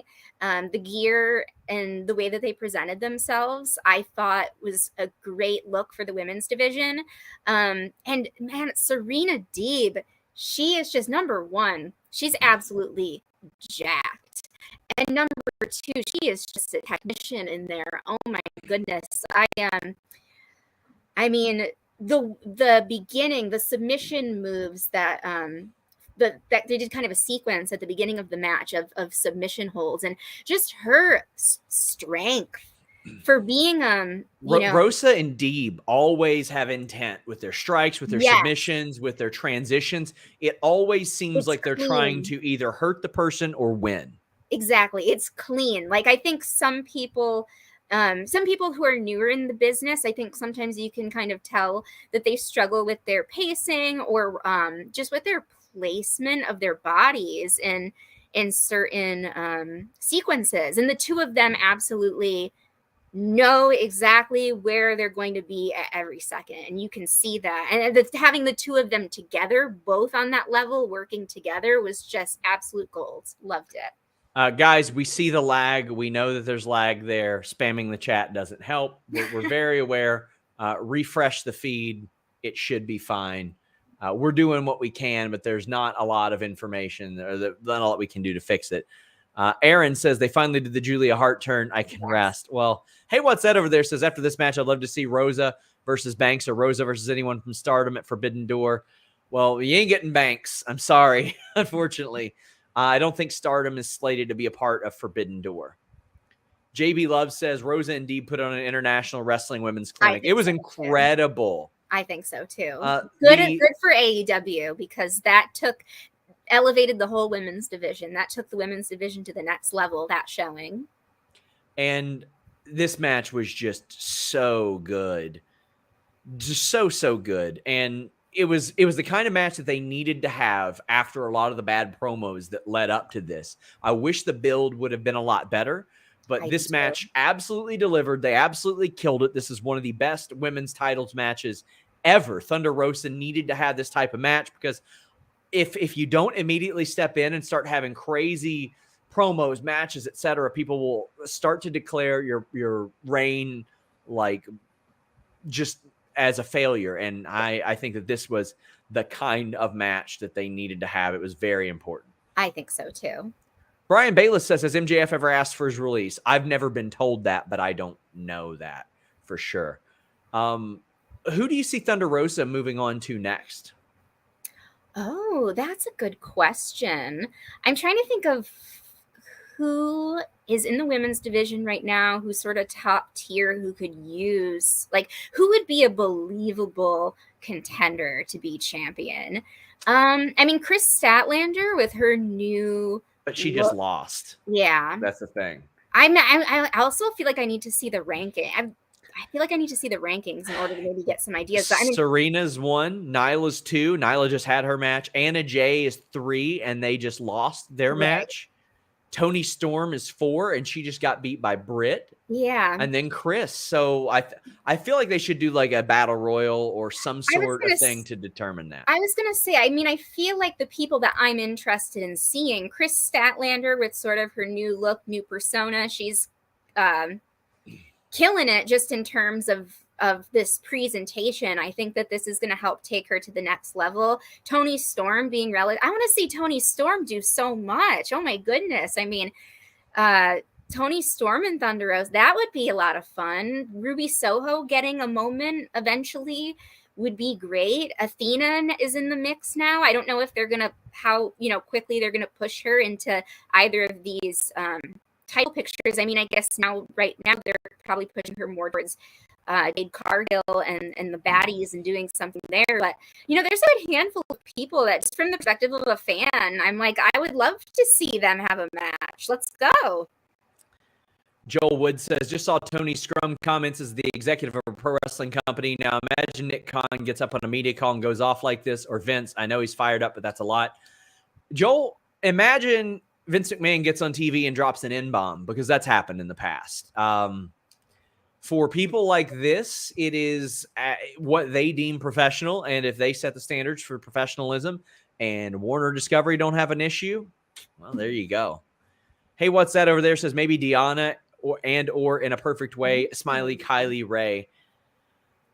I don't know if Kylie is opposed to coming back to AEW or not. I know there were people that had hoped a couple years ago that she would, but I know they'd like to get Deanna. I just don't know how realistic that would be. I did like that they did a little collaboration a couple weeks ago where they were able to get Deanna. I thought that was awesome. She's another person too who I definitely like to see more of, just in general. I think that she's capable of so much. Eddie Uribe says, fantastic match between Deeb and Thunder Rosa. Constant reminder, WWE had Serena Deeb only to be trained as underwear models, how to wrist lock instead of wrestling, and gave Thunder Rosa a tryout as a referee. Double fail on them. Yeah, Thunder Rosa decided to not go to that because I think there was some weather that prevented it, but it ended up being like the best thing. Chris says, gonna have to turn in because I got work in a couple hours. Wanted to thank you for all the hard work and say that Julie is killing it. He's really enjoying your perspective. So Julie's doing great. Julie's doing wonderful. Thank you guys. I appreciate that a lot. Somebody points out Bob Costas and Vince McMahon's professionalism. Oh yeah, go back and look. Guys, if you're here, we are at 669 nice likes. Let's get to 1,000. If you're here, there's thousands of you here. Just leave a thumbs up. It helps us out a ton. Whew. Well, Arena Anarchy helped me out a ton. Oh my goodness. I don't even know. This match was a lot. Yeah. I feel like what they were trying to do, I feel like they were trying to take the concept of Stadium Stampede, which I absolutely loved, especially the first Stadium Stampede match was, at the time when I first watched that, I remember just thinking like, this is one of the most beautiful things I've ever seen. The second one wasn't bad, but I don't think it stood up to the first one. I feel like this was them trying to take Stadium Stampede, that sort of concept, and bring it all live and kind of break up the show a little bit. And I understand some of the mentality of that because it's such a stacked show. You need something to kind of help mix it up a little bit so that the audience doesn't get too burnt out by the end of the show. And so I have some mixed feelings about it. Oh, I loved it. It was interesting. It's almost like I'm almost still processing it. I think production did a great job cutting between everything, and they played Wild Thing over and over. Chris Jericho, that was kind of fun. Chris Jericho admitted at the press or at the scrum that that it was inspired by New Jack, which was Yes. how so many people remember it. Natural Born Killers in ECW.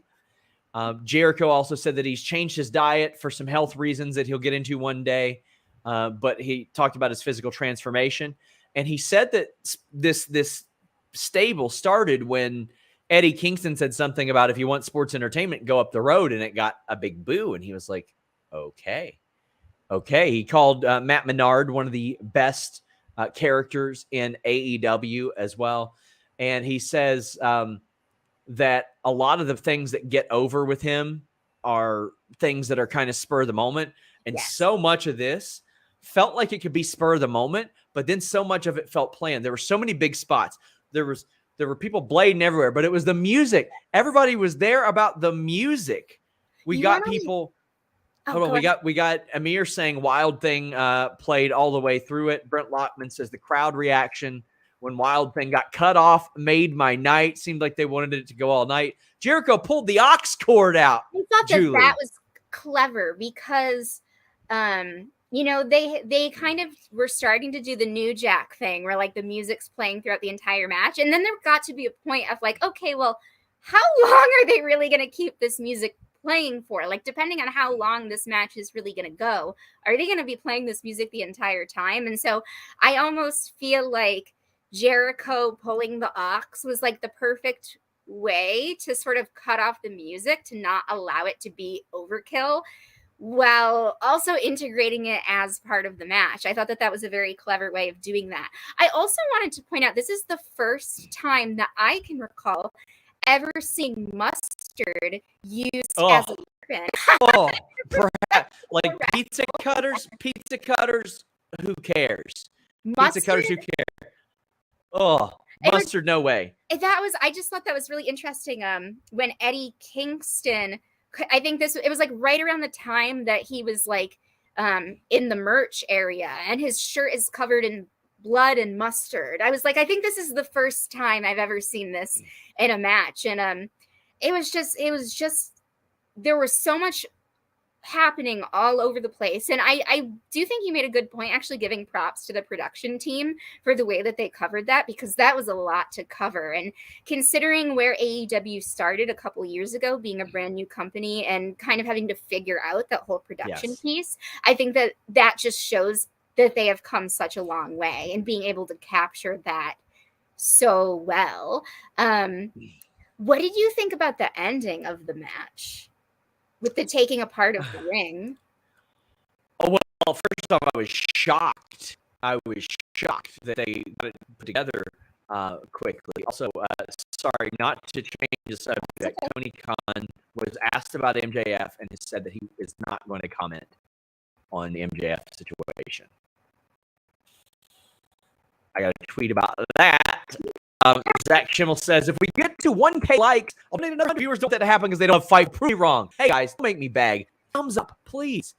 As far as the way that they took apart the ring, I loved the finish. It was walls of Jericho, and then giving Bryan Danielson a little taste of his own medicine back from the Nexus debut. The tie that choked Justin Roberts, that he choked him with, he gets that with the ring rope. Also, I can't underscore Justin Roberts enough.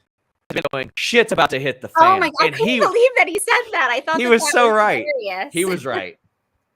I thought it was interesting. I feel we don't see really often taking apart of the ring. I feel like the last time that I recall really seeing a lot of that was, I think, back to the trilogy of matches between Johnny Gargano and Tommaso Ciampa back in NXT, when they just like absolutely brutalized each other. I mean, I think that when that happens in a match, it's really interesting in the realm of story, because I feel like those things are not really spell war between these learners and the professional wrestlers representing AEW. So, I mean, I just think that, you know, it might not be everybody's cup of tea, the level of brutality that match got to. It was definitely kind of showing Tony Khan's soft spot for ECW. again, I'm still processing it. It was a lot to process, but it was an interesting way of breaking up the show. Drew says Wild Thing is excellent brawling music. Who would have known? And Aaron says now we need background music for every match forever. Anarchy was such a refresher. Bloody Mustard Magic Man will live in my dreams forever. They were mopping up blood all over that place. And Paul said, based on clips I saw the Anarchy match, it was like Def Jam Fight for New York match. Hope you all are doing well. This was, I mean, I had a house full of people. We had like a dozen people here, and everybody was popping for this and laughing and like, oh my God, and all these great reactions. This conjured up a lot of great emotions, I thought. I think so too. I mean, one thing that I think is really smart in general, and I've mentioned this on podcasts previously, the way, not just this match, but the way that they group people together in order to create this match. I mean, I think previously when Jericho was part of the Inner Circle, I think it's brilliant how he uses his star power to help elevate the people around him. I think that Sammy Guevara is a fantastic example of that. And I think that now that Sammy kind of got to the level that he's at, him bringing in Daniel Garcia and 2.0 into this equation and creating something new with them, and now creating this iconic match that they are now a part of, is something that takes them from being these, signs on the roster that, to me, at first it's kind of like, who are these guys? What is their deal? Why are they special? Why are they important? Now they're always going to be associated with this. This is something that helps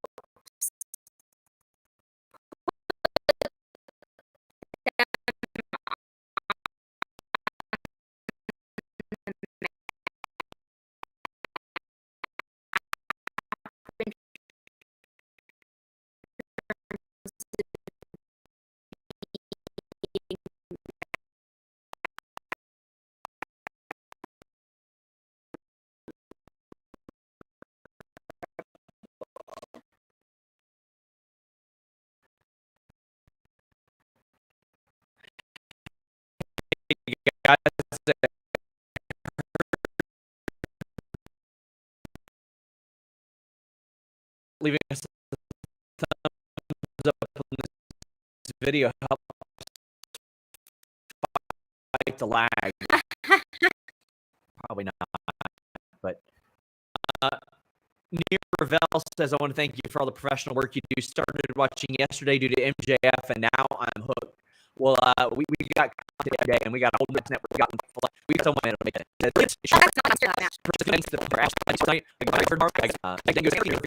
Music is coming.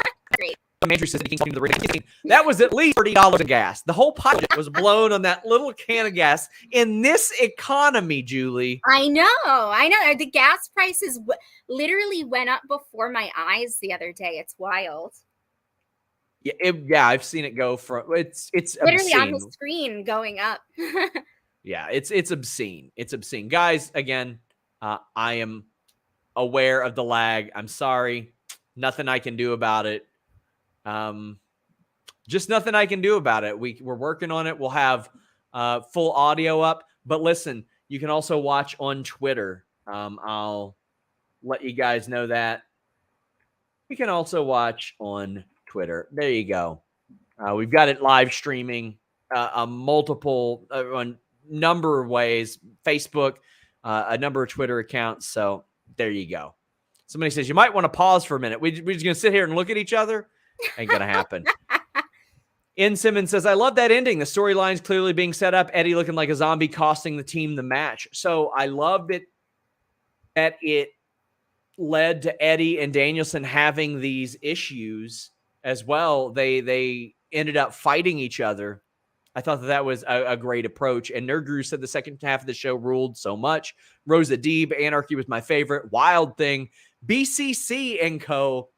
should have gone over, but I guess we'll get Blood and Guts. Maybe we'll get Blood and Guts. I don't know if they can top Anarchy in the arena with Blood and Guts. I'm telling you, Blood and Mustard, that's the next thing that they've got to book.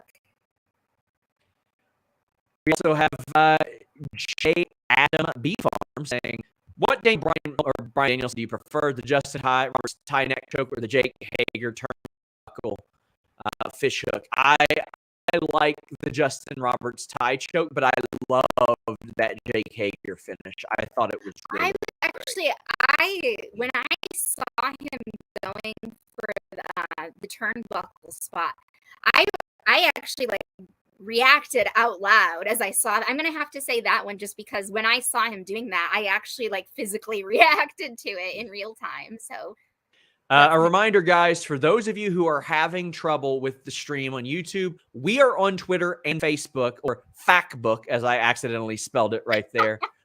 Factbook. We are right there. So you can tune in over there. The stream is fine. It's a YouTube issue. YouTube is, it's just a YouTube issue. What can I say? They do all kinds of wild stuff. JB Love says, I was laughing at the beginning of Anarchy. By the time Mox was stabbing MFers with a fork, I was on the edge of my seat. Me too, my friend. This was a blast to watch. And Aaron Alvarado said, Bloody Mustard Magic Man for champ changed my mind. I can't. He's really good. Hey, what's that over there? Says, do you think that Lita would ever join AEW to close out the Hardys' last run as a tag team? Lita and the Hardys will not be doing business. That ain't happening. No chance of that. No. NBA Mixed Doc says, off topic, with Naomi and Sasha suspended, are they going to sit out their contracts in their prime? Well, if it's really not pay as reported by Dave Meltzer, then I don't believe they can freeze that deal. So, again, guys, head over to Facebook. We've got a live stream over there, or Twitter. But leave us some thumbs up before you do. I hate that we're not going to hit that 1,000 mark. But Rob Wilkins says, check out Coexisting with Bob and Maggie. Wardlow's half-brother Wardlow saying happy birthday on Fightful Overbooked every Friday at 3. Well, we got Roosh joining AEW. He is joining Andrade and the AFO. Which maybe not the AFO anymore because Andrade hates the name. What do you think about Roosh joining? Lake says, as one of the 4 people who watched ROH in its last year of existence, I'm happy to see him there. I'm interested to see Andrade doing something a little bit different because I feel like Andrade in AEW, at least for me, has been a little bit underwhelming thus far. I just think he's capable of a lot more than what we've seen of him thus far. I was not really a fan of the Hardy family office in general. I feel like there were just too many people involved where it got very convoluted for me. And then I also feel like that iteration of Matt Hardy just is not my favorite in general. So I didn't really like them playing off of that so much. I think that this is a new opportunity for Andrade to do something interesting. And so I'm very open to seeing that. I really liked actually originally where they were going, having Andrade paired up with Vicky Guerrero. And I was kind of disappointed that they seemed to drop all in that because I remember the first time the two of them came out together, I was thinking this is brilliant. So I'm not quite sure what happened there, but I think if there's any opportunity for them to sort of revive where they were going with him, I think that that's a good call. We've got Shimi saying weird thought. Continue Punk Paige. Punk defends the belt till Full Gear. Paige takes a bit of a breather, ends up winning Casino ladder match, and faces Punk at Full Gear. Oh, I definitely want to see them run that back in the future. Oh, yeah. But El Revelez says Rush El Toro Blanco is in AEW. I'm very happy to see it. I think that he and Andrade instantly become a marquee team. Action says that the Athena and Rush debuts were undersold. 2 amazing talent that will shine in AEW. Yeah, I would have put that on. I would have had maybe 1 debut tonight. 1 debut, and then you can kind of divide up the rest between a lot of the other stuff. Hey, what's that over there? Is with the addition of Rush and hopefully Dragon Lee, the AEW Tag and Trios division is going to be insane. Well, we had a tag team match that I thought started out slow, and it really picked up. Rick Starks is fine from what I'm told, who Dante V says, shout out to Ricky, who takes after Kota Ibushi in the neck department. There were 2 times in this match I thought for sure Ricky Starks was going to win this, but instead, Jungle Boy and Luchasaurus, I thought for sure this match was over, or this title reign was over. I'm glad that it's not, first of all, because we are big Jungle Boy fans in this household. I think that out of all the 4 pillars of AEW, I remember for a long time, it just felt like, when are they going to put him over? When are they going to give Jungle Boy the win? And then finally, he had the big tag championship win. And I'm glad that they're giving him a solid run. I love Luchasaurus just as much, but I just think Jungle Boy is so special in the way that he works in the ring, even when he almost botches something, which is, I haven't seen a lot, but I remember in some of his matches, little spots that it seemed like he almost could have botched it. And even so, he finds a way to save it at the last second. I just think that, some of the work that he does is so original. I mean, he's definitely a high flyer to look out for in the way that he puts a very original twist on a lot of moves. And then him and Luchasaurus working together as well, I think is just the brilliant juxtaposition between Luchasaurus and his size and Jungle Boy and his crazy athletic ability. But this was a great match. There were some really great spots in this match. I loved the spot where Strickland went off of Keith Lee's chest. Yeah, that was something that I thought was, again, very original.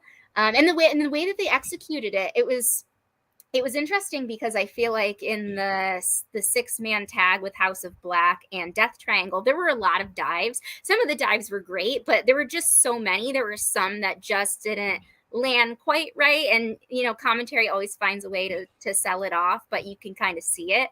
But that was a very difficult spot to get just right, and it looked amazing when they did it.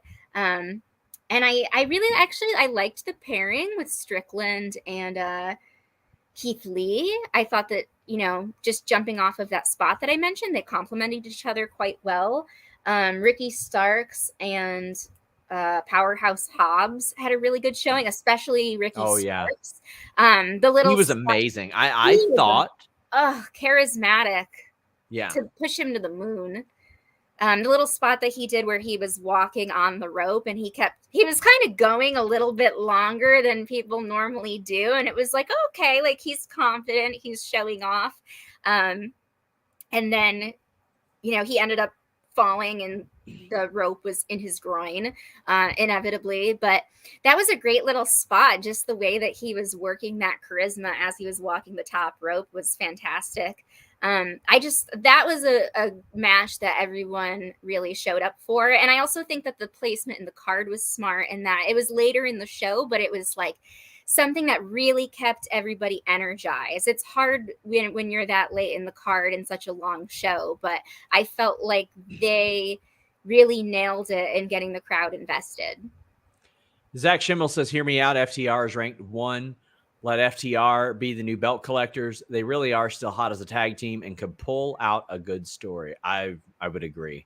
I love FTR. Absolutely love them. They're absolute pros at everything. They don't even need to do anything in a match, and they could just do taunts and abdominal stretches, and it would still be a great match. They can do anything. Yeah. Daniel says, crazy idea, but AEW needs to change their tag team rules or enforce them. When all the early matches became tornado tag matches and the refs don't do anything or lose control, it makes the refs look incompetent. That was my issue with this match. They were teasing doing stuff behind the refs' back in a triple threat match, which typically don't have DQs. But beyond that, like, bro, it's Rick Knox. He don't give a shit. He doesn't care what you do. Boys will be boys is what he'll say if you hit somebody with a title belt. But the Panda says, I was expecting all 4 pillars to fall tonight. I was expecting that too. And I'm not meaning like a changing of the guard, but I thought that the title reign was going to end and we were going to get the Christian turn, but they're teasing us with it. They really are. Nerd Drew asks what the blue hell they're doing with the tag titles. Swerve and Lee are effortlessly cool and over as hell. Idiocy not to belt them up tonight.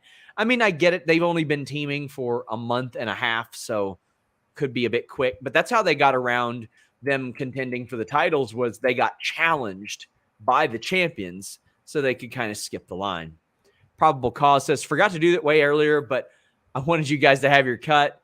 I hate the time being wasted with the tag titles. The Christian turn we know is coming that cost them the title should have been done here. Folks wanted a change. I do think that folks wanted a change. Were you kind of feeling that as well?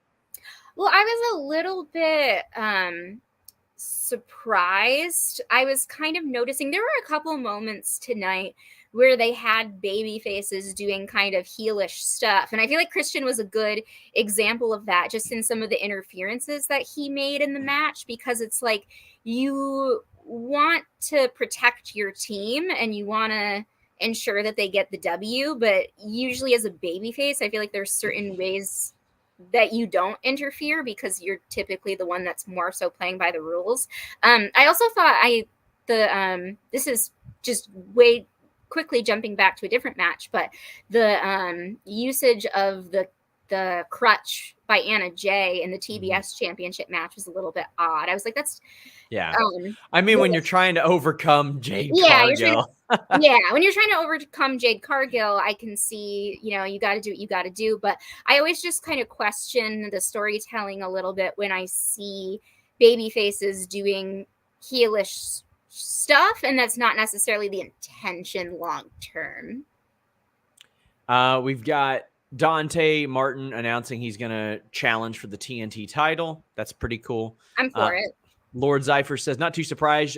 Jungle Express retained tonight since I think FTR will take the belts off of them and feud with the Hardys. What do you see next for Lee and Swerve? No way they break up this early in a teaming and feud, right? I hope they do. I would like to see more of a heel edge out of either one of them, honestly. But I would love to see them work together. A short-term team, that works for me. That works for me, too. I mean, I really enjoyed what they did tonight. I thought that they played off of each other very well. But I do want to see, particularly from Keith Lee, I want to see a really strong singles run, because I feel like that's kind of why everyone wanted him in AEW in the first place. I feel like people were disappointed that when he went from NXT to the main roster in WWE, they kind of played around with him a little bit, and then he got released. And I mean, he's capable of so much that I think people want to see him get a big push and do something really creative and really interesting as a single star. Guys, we are heading towards our main event. Please leave a thumbs up. We need 124 to 1K. If you get us there, not only will you make a big donation, this week I'll drop news. How about this? I'll drop news on a very interesting act that basically rejected WoW last year. Some juicy news there. And the very unique response they gave that will get some chuckles. I'll reveal that on Fightful Select this week. Let's get it to 1,000. Come on, let's get up there. We want the let's team, go, guys. Give us. Let's go. Let's go. We got plenty of super chats and humper chats, but this match I thought was a blast. The only mark I can have against it is CM Punk failing on the buckshot lariat.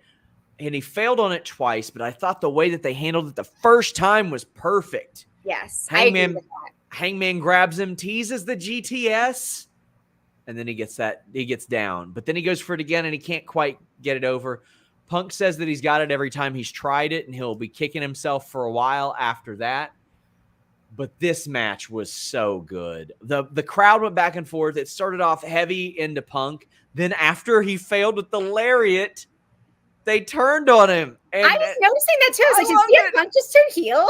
I loved it. Tony's putting over Hangman big time. Says that he's very loyal, that a lot of people know that he had his first 4 champs planned out, and there was Hangman. I thought that he was a great champion. There were a lot of people that implied that his reign wasn't good. I looked at it and I said they immediately put him in there. 2 big major matches with Danielson, they were great. They put him in like a placeholder with Archer. The match killed it. 2 with Adam Cole, they were both good. And Adam Cole and Danielson were both guys I feel like they could have put the title on, but it's Punk's time. He's getting that buzz. I think it was the right call, but damn, I love Hangman Page. He's become one of my favorite performers. He's actually, character-wise, I think he's grown on me so much since the birth of AEW. And I think there's a number of things that have contributed to it. But he went from someone who, I remember when I when AEW first started, and he seemed somewhat plain to me at that point in time. I mean, he had somewhat of the same gimmick still, but just the way that he presented himself, even just the gear that he wore, he came across as much more plain to me. But I think something that really benefited him, I think, was the long-term storytelling that they did between him and Kenny Omega and the rest of the Elite. I thought that was another really good example of long-term storytelling. I think that there are a couple of stories that AEW, you can tell that they've put a lot of thought into in terms of planning for certain people for several months down the line. And I think he's one of those people where they really planned out exactly what they were going to do with him and Kenny. And then also at some point when they sort of associated him with the Dark Order, which to me it seems like that might not have been part of the original plan, but it was something that just kind of happened organically. And I think that was another thing that benefited everybody. But he's really, I think also, Stadium Stampede, some of the little skits that they were doing of him, drinking backstage, and it was kind of comical how he was very nonchalant about certain things. I just think that they've done a lot of little things over time that sort of helped make his character kind of quirky and likable. And, you can tell over time his gears evolved. His entrance, he really owns his entrance now with the little spots in his music and the pyro that he has. I just feel like he's someone who I wasn't that invested in at first, and now I've really grown to love him. You mentioned planning. I plan my mornings with athleticgreens.com/Fightful. Look at her. She's getting her greens. She's getting her vitamins. She cares about nutrition. One scoop of AG1 contains 75 vitamins, minerals, whole food source ingredients, including a multivitamin, multimineral, probiotic, green superfood blend, and more in one convenient daily serving. Nutritionists will tell you it's better to drink your multivitamin as opposed to eating your multivitamin, taking a tablet that might pass right through you. And now you can replace a lot of products and pills with one delicious drink. The thing I like about AG1 is over the last 10 years, they've changed it 53 times. They are constantly improving it to adapt with technology and science and just figuring out what's good for you. Whether you eat keto, paleo, vegan, dairy-free, or gluten-free, it has less than 1 gram of sugar, no GMOs, no nasty chemicals, or artificial anything. And when you go to athleticgreens.com/Fightful now, you get a free 1-year supply of vitamin D and 5 free travel packs. Whenever I travel, I take my little travel pack, put it in my mixer, got the water, I'm good to go. It's got vitamins and minerals, dairy-free probiotics, adaptogens and antioxidants, and a superfood complex, as well as digestive enzymes. Fantastic for you. Take control of your health.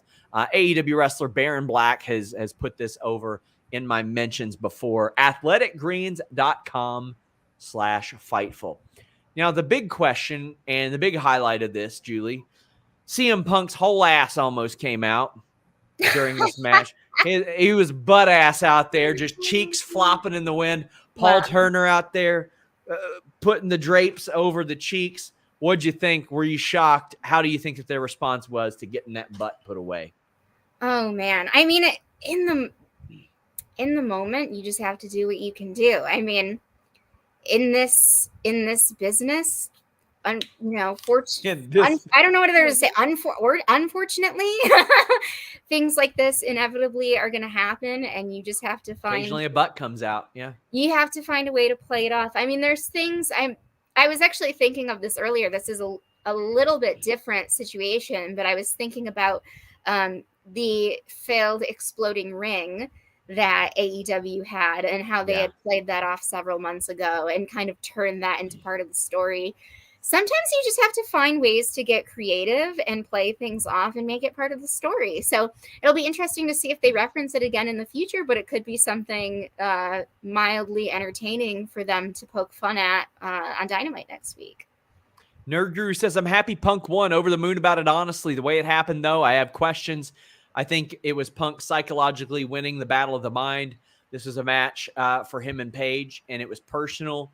and that bit him in the end. Happy for Phil. I think there are a lot of heel elements to CM Punk that can't go unignored, and manipulating this guy who has kind of, like, even within story, he's kind of had some mental struggles. It seems like.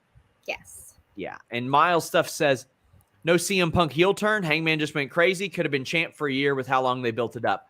I didn't like the ref bump and how drawn out the will he hit him with the title thing was. I thought that was way a little melodramatic for me. I don't think it needed that.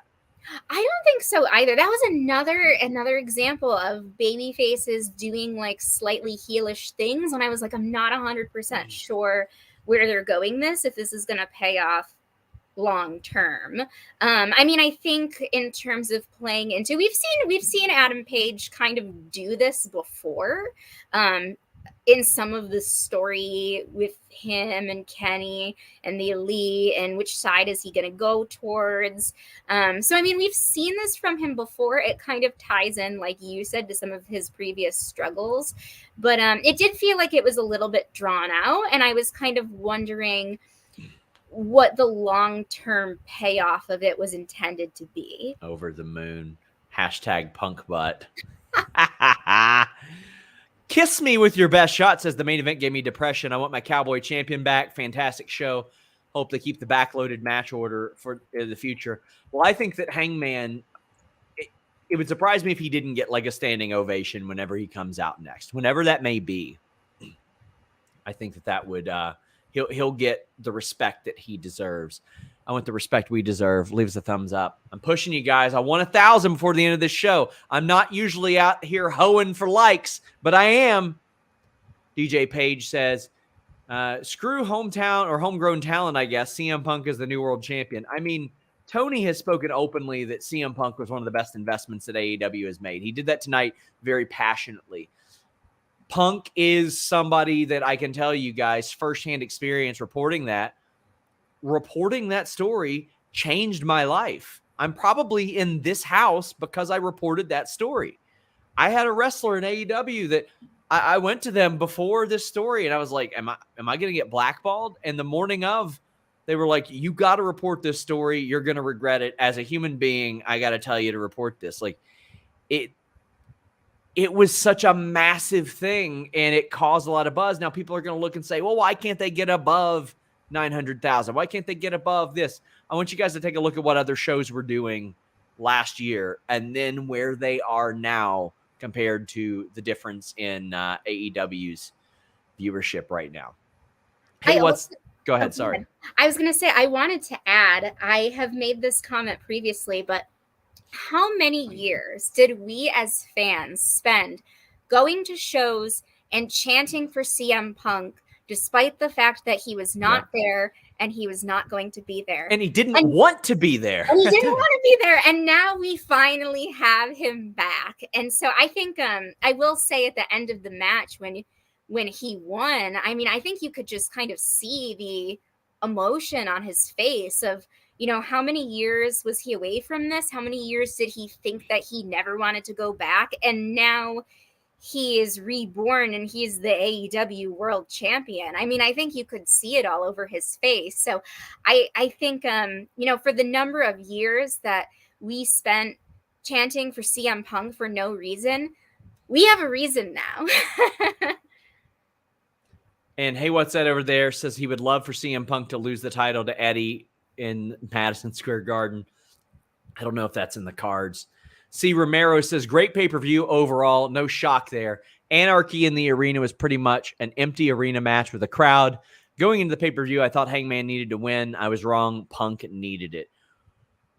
I'll see. I mean, I still think that there are different things that I personally would have done, but Tony is a pretty good booker by and large from what we've seen. I'll give him the benefit of the doubt. I think that Punk was the right person to win, though. I felt like it was time for a change. I don't know, maybe you have a better idea of what the timeline of this is, SRS. I know at some point Adam Page had announced that he was in real life expecting his first child. And so I was kind of took wondering, time off for it. Yeah. So I was wondering about if they were gonna like give him more time Well, away. he had time off. He took time off. I mean, he cut that promo and he said, I was out here doing cowboy shit, but now the most cowboy shit thing I can do is be a father. And he did that, and that turned it into a big baby face promo. But I haven't heard of that. It wouldn't surprise me if he took a little bit of time off. But LeBron James's soft said TK going off, TK pulling data from his people. In my opinion, Punk hasn't moved the needle since ratings are always at 900,000. I disagree. There are other metrics that you can kind of look at there, as we have Zach rallying up the troops and Luis getting us to that 1,000. I will say CM Punk moved the needle in terms of how many grown adult men I've ever seen crying at one time when he returned. Buddy, I was crying because my story came true. Yeah. Well, I never said the raw emotion that filled that arena when he returned. That in itself moved a needle. That's all I needed. just that crowd reaction. We've got a couple more super chats, and I'm going to read some more from the scrum as well as we wrap up. I don't usually go over 90 minutes, but 2 hours. Here we go. JB Love says, I don't think that Punk deserved the belt yet based on his AEW work alone, but I'm betting the story isn't over. Hangman just got a little more interesting, so I'll ride along. I would love to see Hangman like start hanging out more with Dark Order again.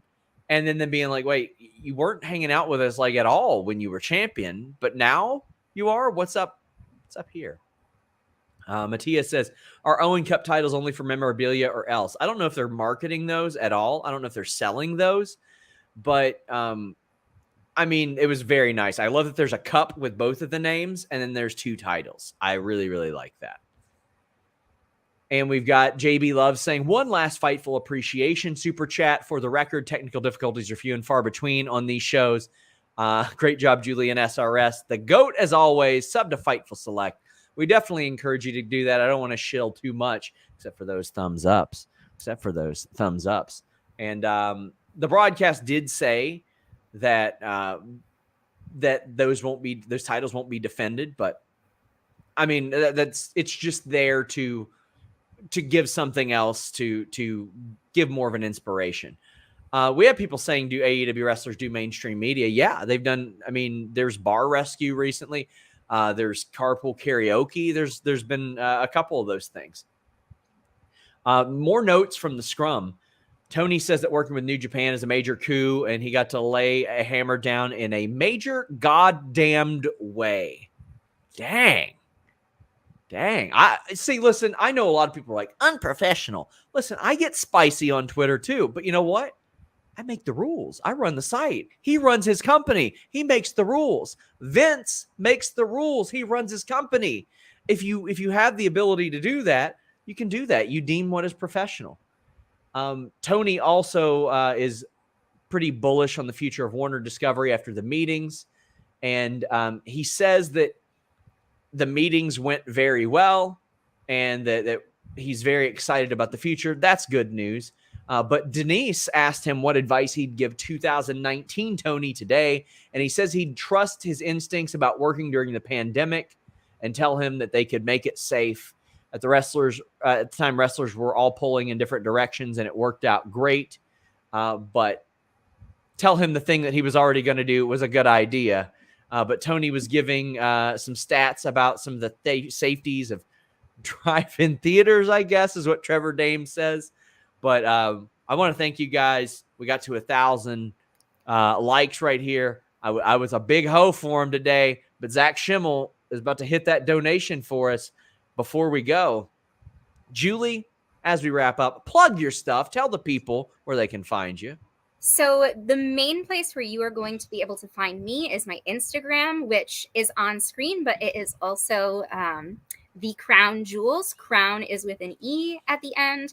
Had a little moment where the English spelling of it was already taken, so we made it work and we added an E. So you can follow me on Instagram. That's where I'm going to be sharing most of my wrestling content and other content as well. So thank you so much, SRS, for having me. This is always such a pleasure. I know there was so much content to go over today, so There was, and I am glad that we were able to get through all of it.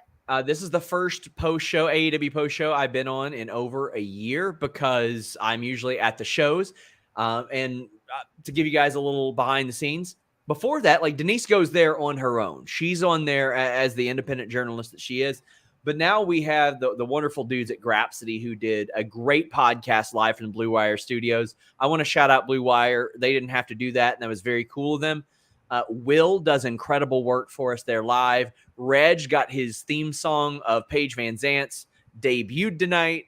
That is just incredible. And Phil has been doing work with us on each of the last 3 Double or Nothings. He co-hosted with me, I think 2 years ago. He co-hosted with Jeremy last year, and there he is with the Grapsity guys at the Scrum this year. Phil does incredible work, and those guys bust their asses so hard. And quite honestly, I love seeing you all. I love doing that. I don't like traveling, so this got to prevent me from traveling. I got to hang out with Julie and all of you wonderful people for a couple hours. And Zach Schimmel drops us big super chat and says he's a man of his word. Give Julie a raise. Not even Denise or Kate did these numbers, and they are the heels of Fightful. What a milestone to see the growth of Fightful. AEW hums, Fightful hums, wrestling hums. Have a great day. Well, we thank you so much, Zach. We love you, buddy. We appreciate you. And we got to have Julie on more. Julie fits in so well Thank you. with everything we do. Absolutely love doing this. I have been following pro wrestling since the ripe age of probably 6 or 7. So this is just a very natural progression for me. I appreciate it so much, and I appreciate all the love. So thank you. I want to thank our mods tonight as well. Rob Wilkins, Maggie, Luis, Drew. Thank you guys so much. Zach, who helped out an awful lot. Our mods just did an incredible job tonight and made sure that we got everything in order and everything was smooth. We have Scrum coverage over on YouTube right now as well. Thank you guys so much. I'm exhausted. I'm dying. We are out.